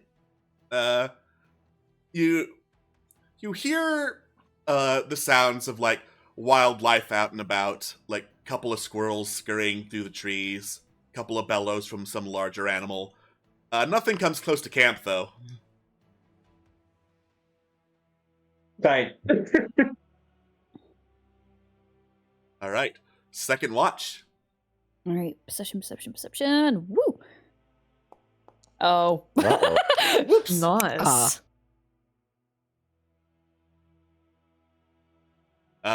You don't notice much of anything. All right. You know what? That kind of ties in for what I want to do. Okay. All right. So Nyx will wake up on the watch, and they seem very distracted this evening. And it's because they're finally acknowledging what they've been they've noticed a day ago and has tried to ignore and now cannot ignore. They look at their stuff and realize that there is another leaf. And they're like, oh, huh. But not only that, there's similar whisperings that they had when they learnt the spell Fairy Fire are starting to come back, and it forms in a sort of way that Nyx doesn't really understand in terms of words, but just the feel of it. And they conjure their magic. And it comes to them naturally. It kind of is an experiment at first, but it starts to flow as they cast Find Familiar. All right. Little buddy time! Let's fucking go! Yeah. So, like, almost imperceptibly, almost inaudibly, this, like, voice echoes through the air in an ancient language, a language of summoning, like, calling forth something with a magic that you don't quite understand. And there is, like, this faint orange glow around you as it happens. And as the glow intensifies, it suddenly disappears. You hear the sound of nature around you. And then, a few seconds later, psst, psst, hey, man. Oh? Hey, you got any weed? Excuse... What? Weed. Do you have any weed, man? What? It's important. Do you have any weed? Looks at the ground. I mean, there's some by this tree. I could pull some out for... Wait, where are you? Right behind you, dumbass! Turns around. All right. Flying before you is this tiny sprite, a fairy of some kind, with a longbow scaled down to about the size she is. She is wearing a pumpkin-colored dress with several black frills around it, and has dark red hair that transitions into a bright autumn yellow towards the bottom, flapping around with this big shark tooth smile and slightly bloodshot, glowing orange eyes. And she stares at you and is like, "This is not a hard question. That is the bad kush," she says, pointing down at the ground where you were at. "Where is my fucking weed?" I don't know what you're talking about. Oh my god, you are hopeless. What? Who are you? Swift, obviously. Hi, hello, me, Swift, hi. Hi? Oh. Oh, so that's what that was. Yeah. Hi, I'm Nyx. Yeah, she looks over you, flies, gets close to your face, sniffs. You sure are. What? Okay, I'm gonna put two and two together and assume you just came out of that little magic thing I just did. Well, first of all, very rude of you. I did not come out of the magic thing. The magic thing was like, hey, Swift, get over here. And I was like, oh shit, I didn't do nothing about it. I ran away from the cops and now I'm here. Oh. But listen, we don't need to talk about what I did 2 hours ago, okay? There were no witnesses that are alive to tell the tale. A feathered snoot kind of like pokes out of like the tent flap, and you just hear, "Are we under attack?" No, go back to sleep. Pipe the fuck down. Sorry. Tim just kind of pokes his head out, just like, what's going on? I like Megan is conscious and she is seeing all of this. She's still resting, but like she is like staring at this and like she's it's like I block the view with Swift and just like go back to sleep. I'm sleep talking. Ooh. Megan knows that you're not sleep talking. Today is smelling BS, but he's just like gonna let you be and go back to what he's doing now that he's awake. Megan's just like, just sitting there kind of watching this whole thing happen. Turns back to Swift. Can we keep it down? Sure. Do you need me to kill him? No! Those are my Is this friends! an assassination mission? Do we need to be stealthy? No! Where did... Swift, where did you come from? Hey, Wild. Oh, right. Well, nice to meet you. Sorry I don't have any weed. One of your many faults that we'll have to fix. Look, I'm not really a partaker of that kind of thing. You will be. You will be. I will... no, I don't succumb to peer pressure. Well, you are boring as hell. Everyone ever tell you that? You're boring as hell? Because they should. No. They say I gotta go to school. I don't think I do, though. School's for nerds. Yeah. Well, no. But, I kind of have my own way of learning. The way of the streets! School of Hard Knocks! I put it in nicer terms. We sipped on nickel, yo! So, I take it you're a fairy? No, rude. I am a sprite. Obvious difference. Sprite. Okay. Are you planning on staying? Well, obviously, you are the one who cast the Summon Swift spell, aren't you? The Summon Swift... well, that's what that was. Yep. Sure. I guess you could come along. I don't need your permission, smart guy. Now then, where the horse? Where the... I think it's time for me to go to sleep. All right. But there better be horse where we're going next. That depends who we speak to. Pinky promise, damn it. But your pinky's so small. Promise, you weak little man! Okay. Holds pinky. Swift bites your pinky. Ow. Excuse me. This is a feral pick. This is a feral sprite. I just shake her off. It's very tiny. There was no lasting wound. Okay, well, take good 10 night. million damage and die. Yeah. Okay, well, good night, Swift. I would say don't let the bed bugs bite, but I'm gonna bite them first. Well, thank you. I appreciate that. Time for the watch. All right. Last watch. Yeah. Oh boy. Oh boy. You're a little distracted by the thought that something weird happened right before the watch, but you can't quite put your finger on it. Yeah, there was some weird noises, and Nizip is, in turn, also not really paying attention to the watch and instead fiddling around with their own stuff. As Nizip is on watch, the thing they mainly tend to do is play with their daggers, throwing it up and down at things that it won't harm anything. But today there is something Nizip wants to try. And instead of throwing anything in the air, just starts doing the gestures. Until in their hand, a dagger does appear, moving just as fluidly as their normal dagger. This is going to be fun.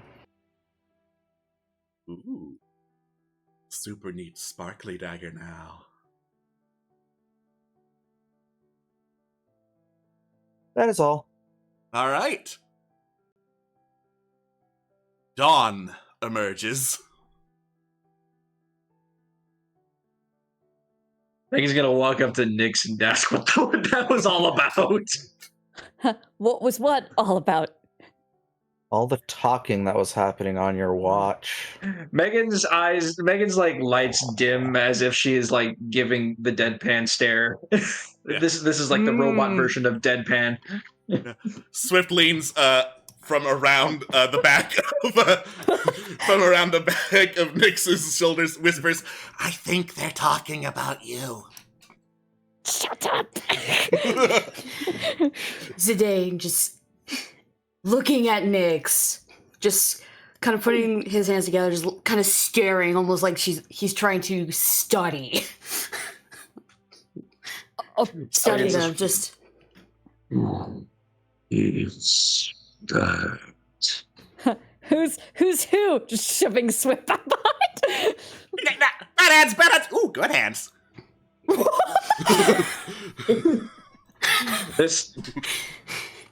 The debauchery of Swift, for lack of a better term, is lost upon Megan, who is a machine.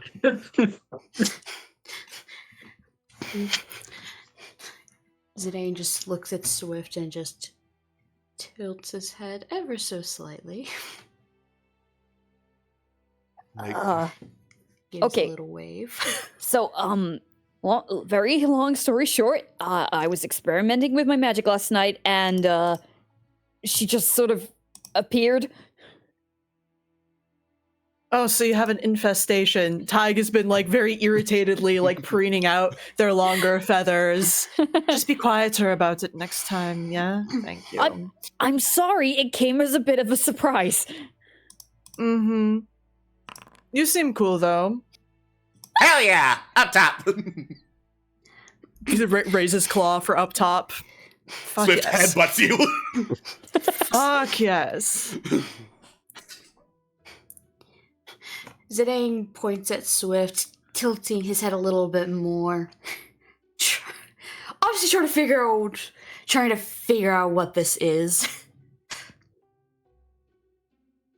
It appears you've summoned a sprite, says Belspira with an eyebrow tilted. Though I've never known one to act like this.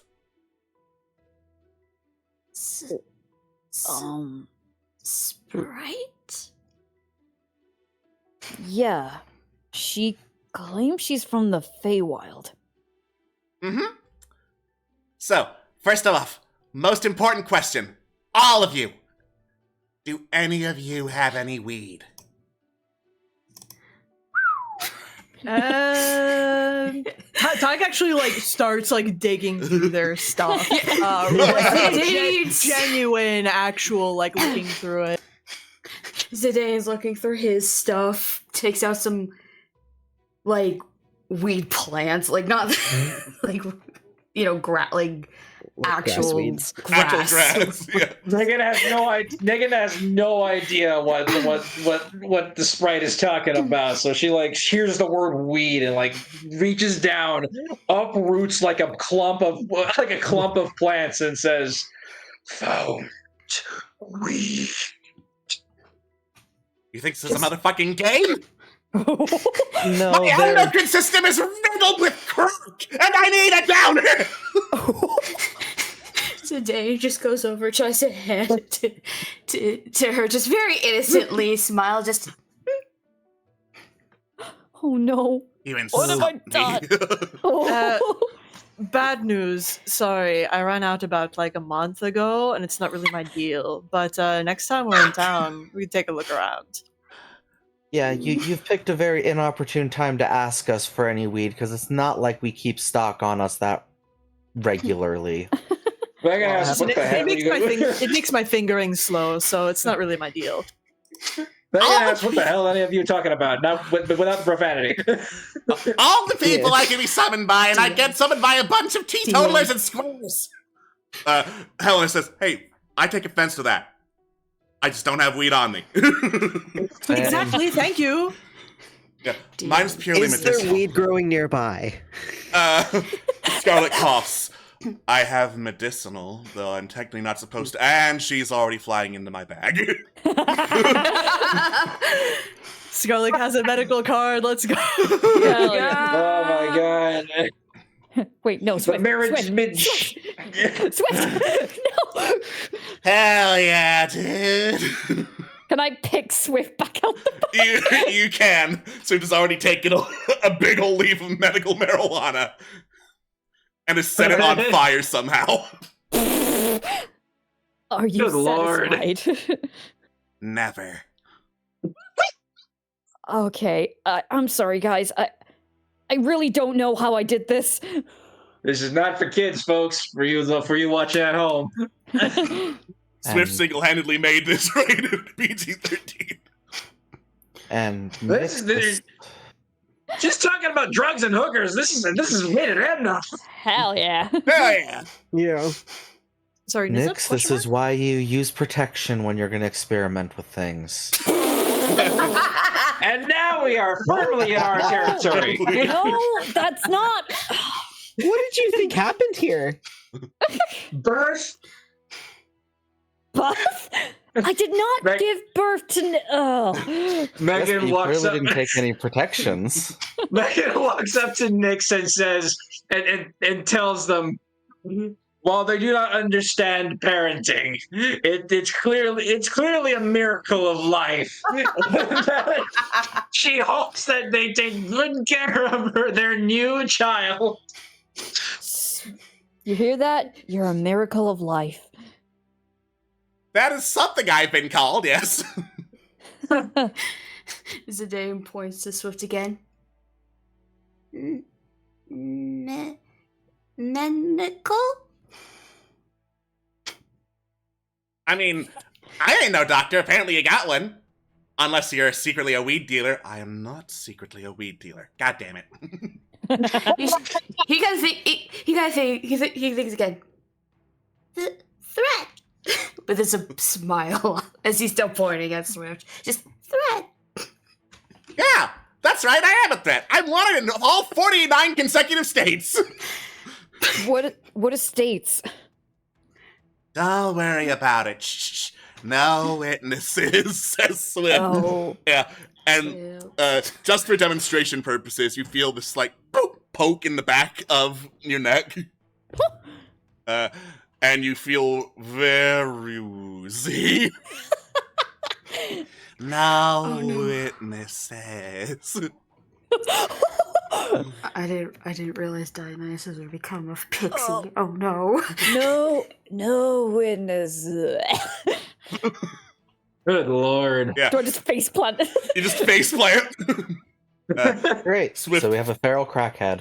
yeah, Swift flies down, plucks a tiny arrow from the back of your neck, and then slaps you in the face. Oh! Wait, what happened? You got to learn what happens to witnesses. Oh. Well, we could put that to use, I guess. Ooh, I like being useful, she says, waggling her eyebrows up and down. Absolutely wonderful. But, Swift, if you're going to stay, we're going to have to establish some ground rules here, okay? Right, rule number 1, all whores go directly to me. No. I'm establishing the rules. No, rule number 1, don't do that to any of us. Do what?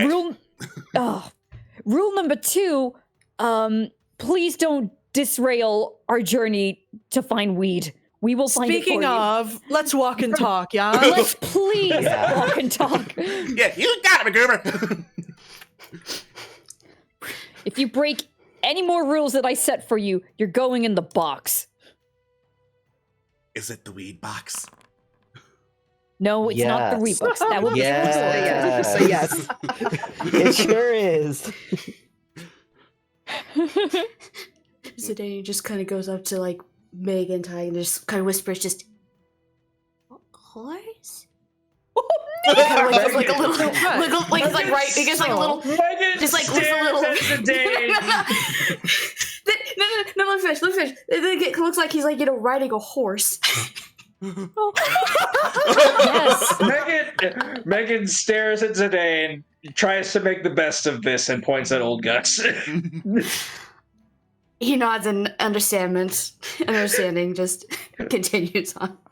Oh, joy, yeah, Gus, the prime whore. Horsa. Thank you. I ain't doing nothing with that pixie. She smells of crack. Don't worry, old Gus. You You're not gonna have to do anything with the pixie. Thank God. Old Gus This- knows the smell of crack. Love that for him. It's the only time Wonderful. Gus will ever thank God. You note this down. Write that down, Bart. Write that down, Bart. Wonderful. Recorded for the history books. All right. So you walk and try to establish rules with the gremlin that is Swift. And it's actually pretty early in the morning when something catches your ears first. This loud bellowing and the sound of like pretty heavy footsteps. And you look around and charging across the pathway you were just about to go over is a rhinoceros. There's just rhinos here? Just because. Hello. Oh. Rhino time. Let's go, boys. Well, nature boy, what do you... Does it What's the look like plan it's of like action? charging, or is it like looking like it's like running away from something? It's running like perpendicular to you. Like just from a quick glance, because you know you're pretty good at determining animal behavior, Trill. It doesn't look to be running aggressively towards anything, just quickly on the jog away from something. Okay. Yeah. First of all, I did not know rhinos were native to this land. I don't know if they are still. That could be a rogue from some illegal trading going on. But yeah, that it doesn't seem like aggressive behavior. It is running away from something.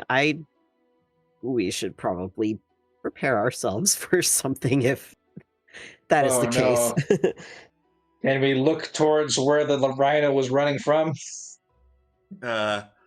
You sure can. Roll perception. All right. Where's my character? There it is. Robot eyes see. What do my mechanical eyes see? Let's fucking nice. go, baby. Many things. Ooh. You stare in that direction to see what could have spooked the rhino to like not quite charge but jog pretty quickly across the path, and you see something rustling in the undergrowth. Your robot eyes like focusing closer and poking its head out. It's a squirrel. Oh. That's Aw. it? Wow. Wow. Cool. Does the squirrel have like a gun or something, or just regular? It looks like a regular ass squirrel that spooked this rhino. Well, I guess if something popped out of the bushes, I would also be startled. The player, the robot, probably would not be startled by a squirrel. Probably. You're not a rhino though. I'm not a rhino. Rhinos do have famously bad eyesight, so like Yeah, you know. they do have pretty bad eyesight. Can I like try and stop the rhinos? Like, it's like, excuse me, what do you? You want to take away its credit card? Stop it from charging? Oh What? God. Yeah. You call out to the rhino, and the rhino goes like, Oh, hold on.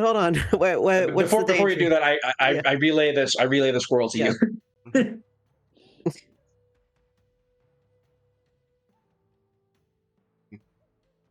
all right, danger thing, gotta go. Wait, what's the danger? Like, was it like a big danger or a small danger? Smaller than me. You can sense it took him a while to like rack his brain for the math for that. Oh. It's okay. I think we spotted what the danger was. It's really no big, like you're gonna be okay, I promise. Roll persuasion. You have to persuade the rhino. Dirty All right. 20. Hey, dirty Nice. 20. The rhino slows down, starts sniffing. No danger? No danger. Just small You danger? small mammal.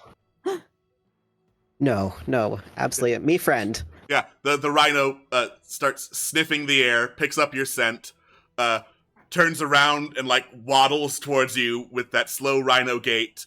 You can't quite see, so he's getting very close as he sniffs. Oh. You are small, but not spook. No danger. No danger. M friend.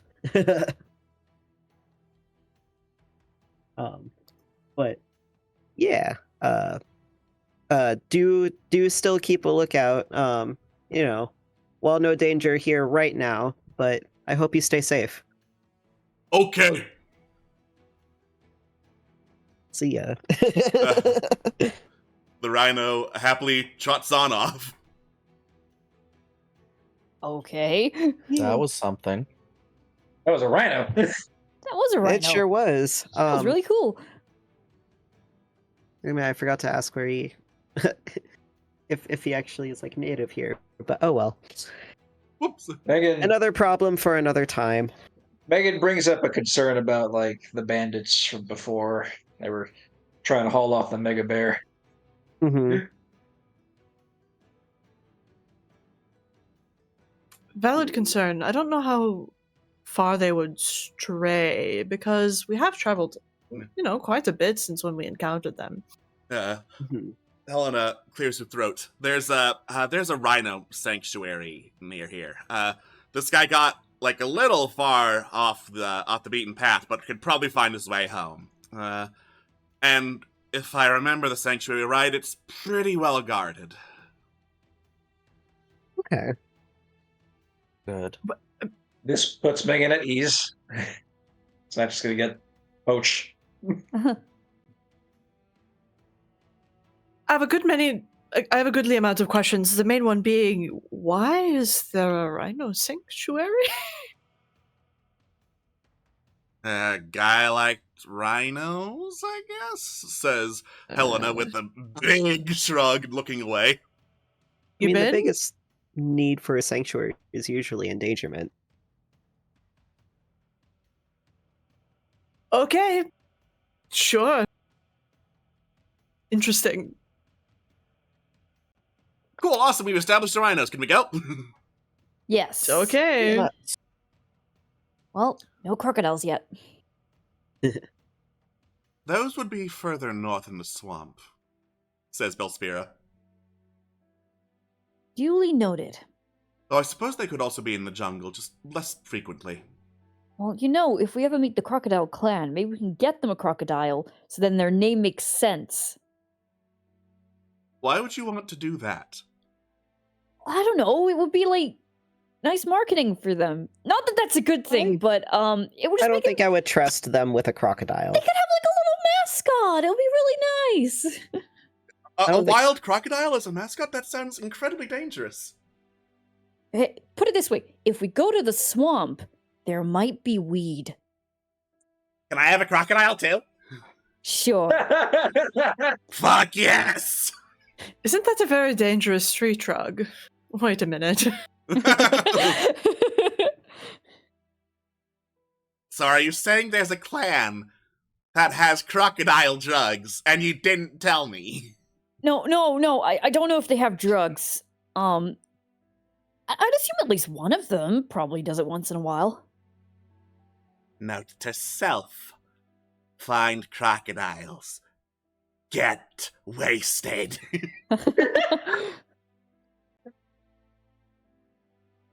Alright. You're doing more than just weed, aren't you? My endocrine system has seen more drugs than you will know in any of your mortal lifetimes. I see. Huh. I have Maybe- seen God. And what does What- God look like? She's black. Well, yeah, that works for me. Alright. You, I just need to make some more rolls real quick. What have we done? What have you done? You What have summoned a you drug. done? You summoned a druggie. And for starters, yeah, he's summoned a druggie.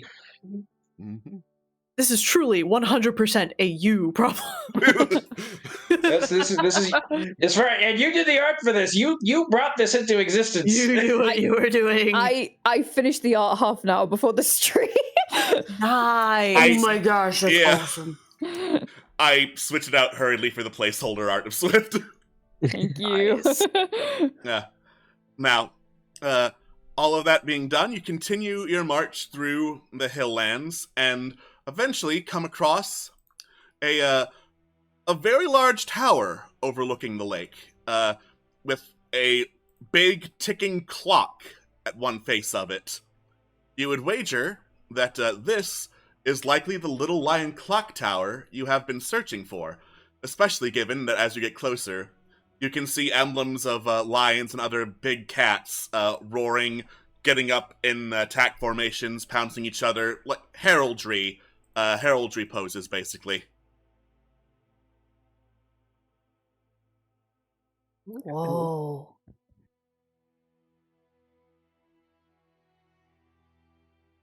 Their door, I guess. Yeah, there is a door. It appears to be made out of mechanite, because it is glowing like a special sheen of silver and white, and whirs and clicks as you approach. Ooh. Oh, wow. All right. Well, shall we explore? Why not? Explore. By all means. All right, let's head in. All right. You touch the door, it whirs, clicks, and you hear, "Welcome, enter. No violations are allowed today. Enter." And the door slides upward to let you walk inside a very long set of spiral stairs that are pretty cramped, all things considered, until the stairs straighten up and come to a clearing. Before you stand two large turning gears embedded into the wall, alongside this rotating platform, it looks like, standing above a pit full of gears. Currently, a bridge onto the platform is pointing away from you, and currently, glowing and whirling on the opposite side of said platform, is a mechanical device of some sort. It looks like several interlocking rings encircling a single big circular platform. And as I describe all of that, welcome to Little Lion Clock Tower. Ooh. Hmm. Oh, I see.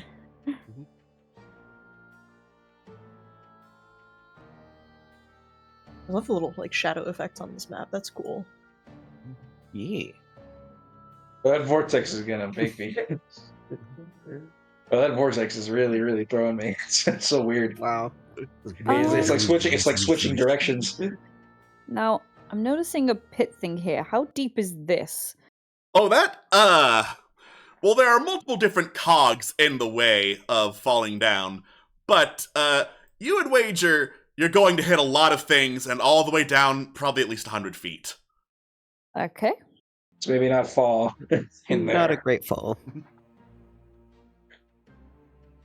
If anybody's tired of adventuring and wants, Okay, so we need to find a way to get that platform to us.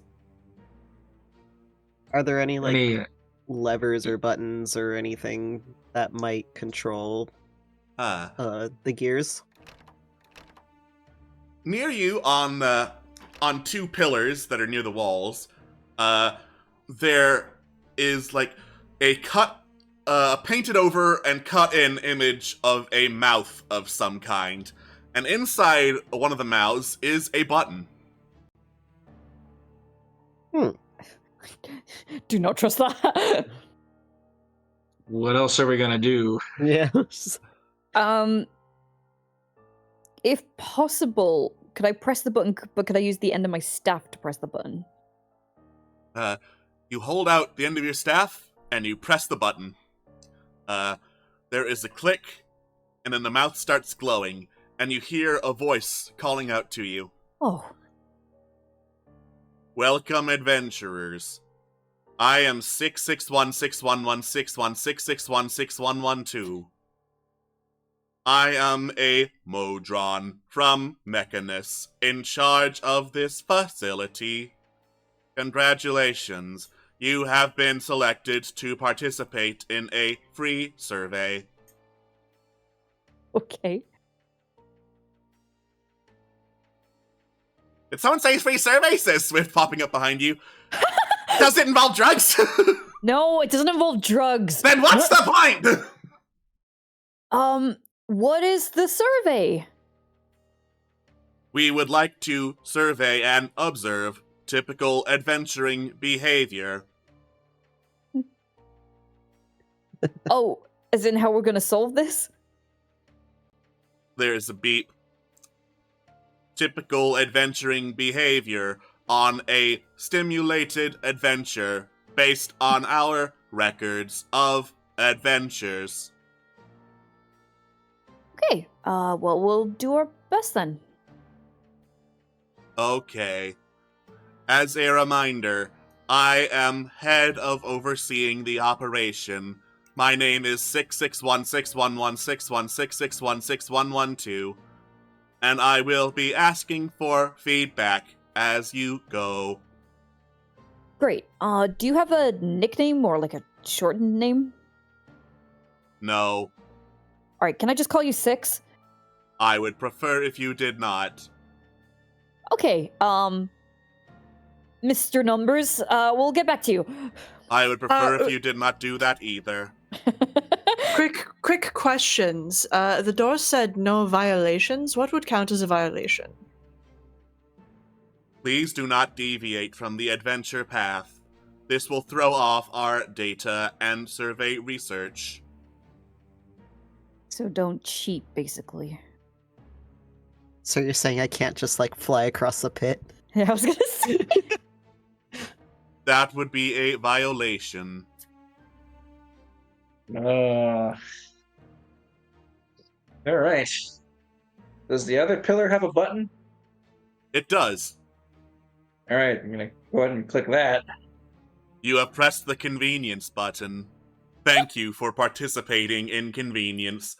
Please hold as I rotate the platform. That is the wrong way. Excuse me. There. All right. Well, Oh, but we'll need someone to stay to keep spinning it. I suppose. Okay, I'll hop on. My kingdom for a mage hand. That would be a violation. Come in this What, way. a mage hand to press the button? Yes. Well, good thing I don't have one then. Sheesh. Oh. Okay. Wait, so we're not allowed to use any magic?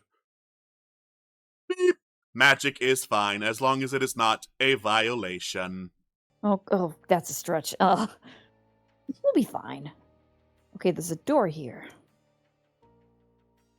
all right. Okay, Oh. we can open that up. What is that? Before you What is guys what? go, before you guys go over there, Yep. I would like to try something new so we don't get separated as much. Okay. Oh. And Nizip is going to look at Tag and Nyx and activate their psionic whispers. Okay. So the three of us can now Ooh. telepathically communicate with each other for the next 6 hours. Oh, wow. Oh. Nice.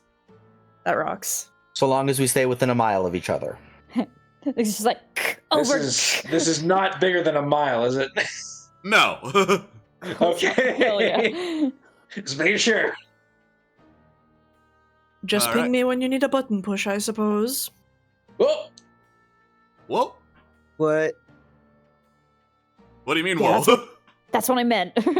Yeah. So in the hallway ahead of you, there is standing a peculiar creature, a very small orb-like creature made of like some gold-like substance, with clockwork feathery wings coming out and a singular eye staring out at you.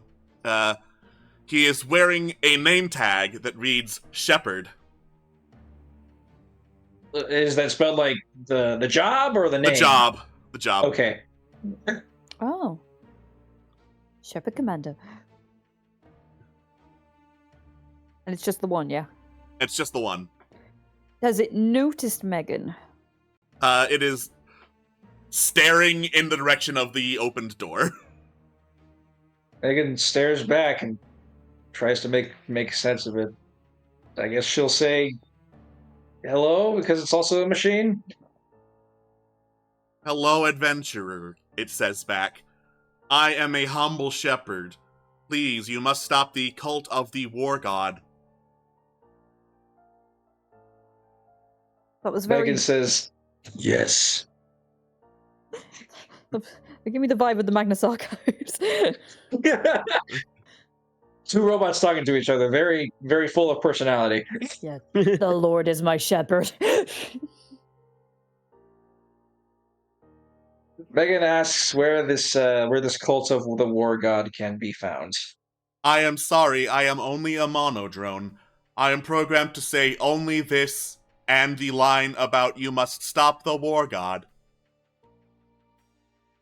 Well, let's explore more of this place. See if we can find this old war god or whatever. It turns and walks bonking into the wall, continues walking for a bit, then stops, rotates to turn around toward the door.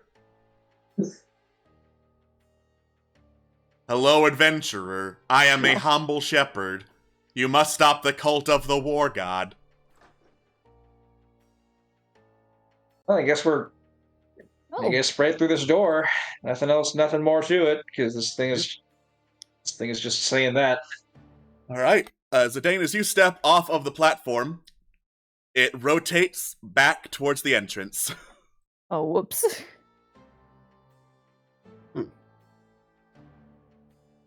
I will think back to Nazip. I'm like, following small, weird robot thing, but we're safe. Got it.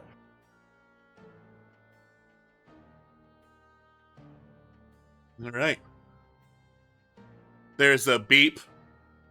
Please get on the platform to join your comrades for the survey. I was like in the middle of asking Helena if she had any cards on her.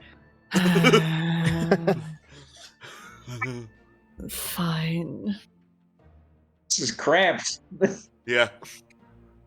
Beep. We have plenty of room. We do not know what you are talking about.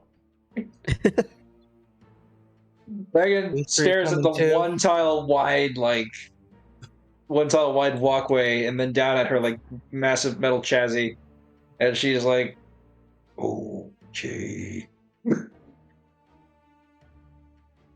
Right. So the panel rotates again to connect to the rest of the clock tower. Let's go.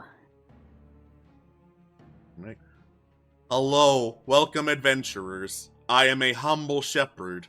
You must stop the cult of the war god. Who is the war god? I am sorry, I am only a monodrone. Oh. I am programmed to say only this, and a line about you must stop the cult of the war god. Yeah, sorry, I forgot. Alright, as you all scoot about, shuffling into the next chamber. Is this interactable?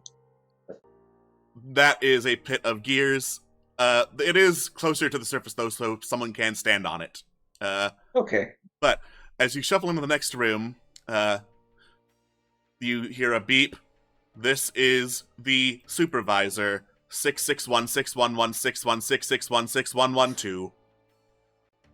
I would like to ask a survey. On a scale of 1 to 10, how was the exposition of this adventure?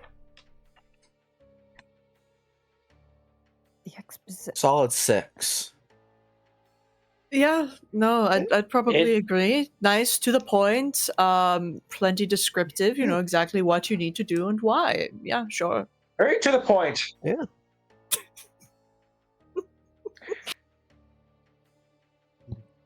Thank you for your feedback. Welcome, adventurers. The first stage of adventure is gathering supplies. We have concluded that supplies are things such as food. Please gather assorted supplies from the well in front of you.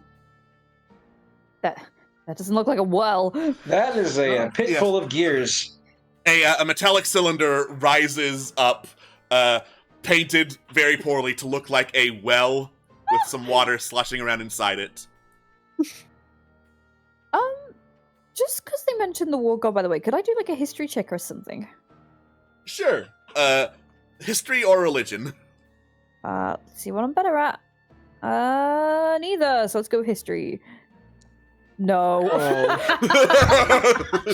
Amazing. I'd offer to help, but that's just funny. Yeah. Maybe if you'd have gone to school. Shut the Oh, No. Ouch. holy shit. Ouch. Oh no, that's too mean. No, it's funny. I couldn't resist. It was the perfect brick joke. It was. All right. Yeah. Supplies are in the well. Well, but is this cylinder like? Is it the size of like a water bottle, or is it like? It's pretty big. Okay, it's big enough to be actually a well. Yes. Okay, Megan peers into it. It's just got water, right? It looks like it just has water, but then the water starts swirling, moving, and roaring. And Megan, you step back as this creature that is made of water bursts out of the well, thrashing watery tendrils about and roaring. 661 says, "Oh no, it is a water weird. Roll initiative." But before we do that, that is where we're going to end the session. Oh no, that is a water weird. Could I get the name of the AI once more? Yes, you are currently being run by 66161161616161112. Can we write that down in the chat, please? Sure. As a standard for other NPCs. Thank you, Alex. You're welcome. 661611616161612. I got it right. I had it right. Nice. Nice. I was trying, but I was ever so slightly too slow to get it each time. Oh, I got an ADHD brain. I can't remember that string of numbers. Number the pad first on two. the keyboard, What's baby. 661611616161112. Yeah. Anyway, thank you all so much for watching. Next week is Thanksgiving. So I will be with family, and that means no stream. But we will see about the week after that to tackle, oh no, it is a water weird. We will see you all then. Don't go anywhere, folks. Bye-bye. Goodbye. Bye. Oh no, it is a water weird. Oh no. Welcome to the Initiative. A water weird. Welcome to the post show.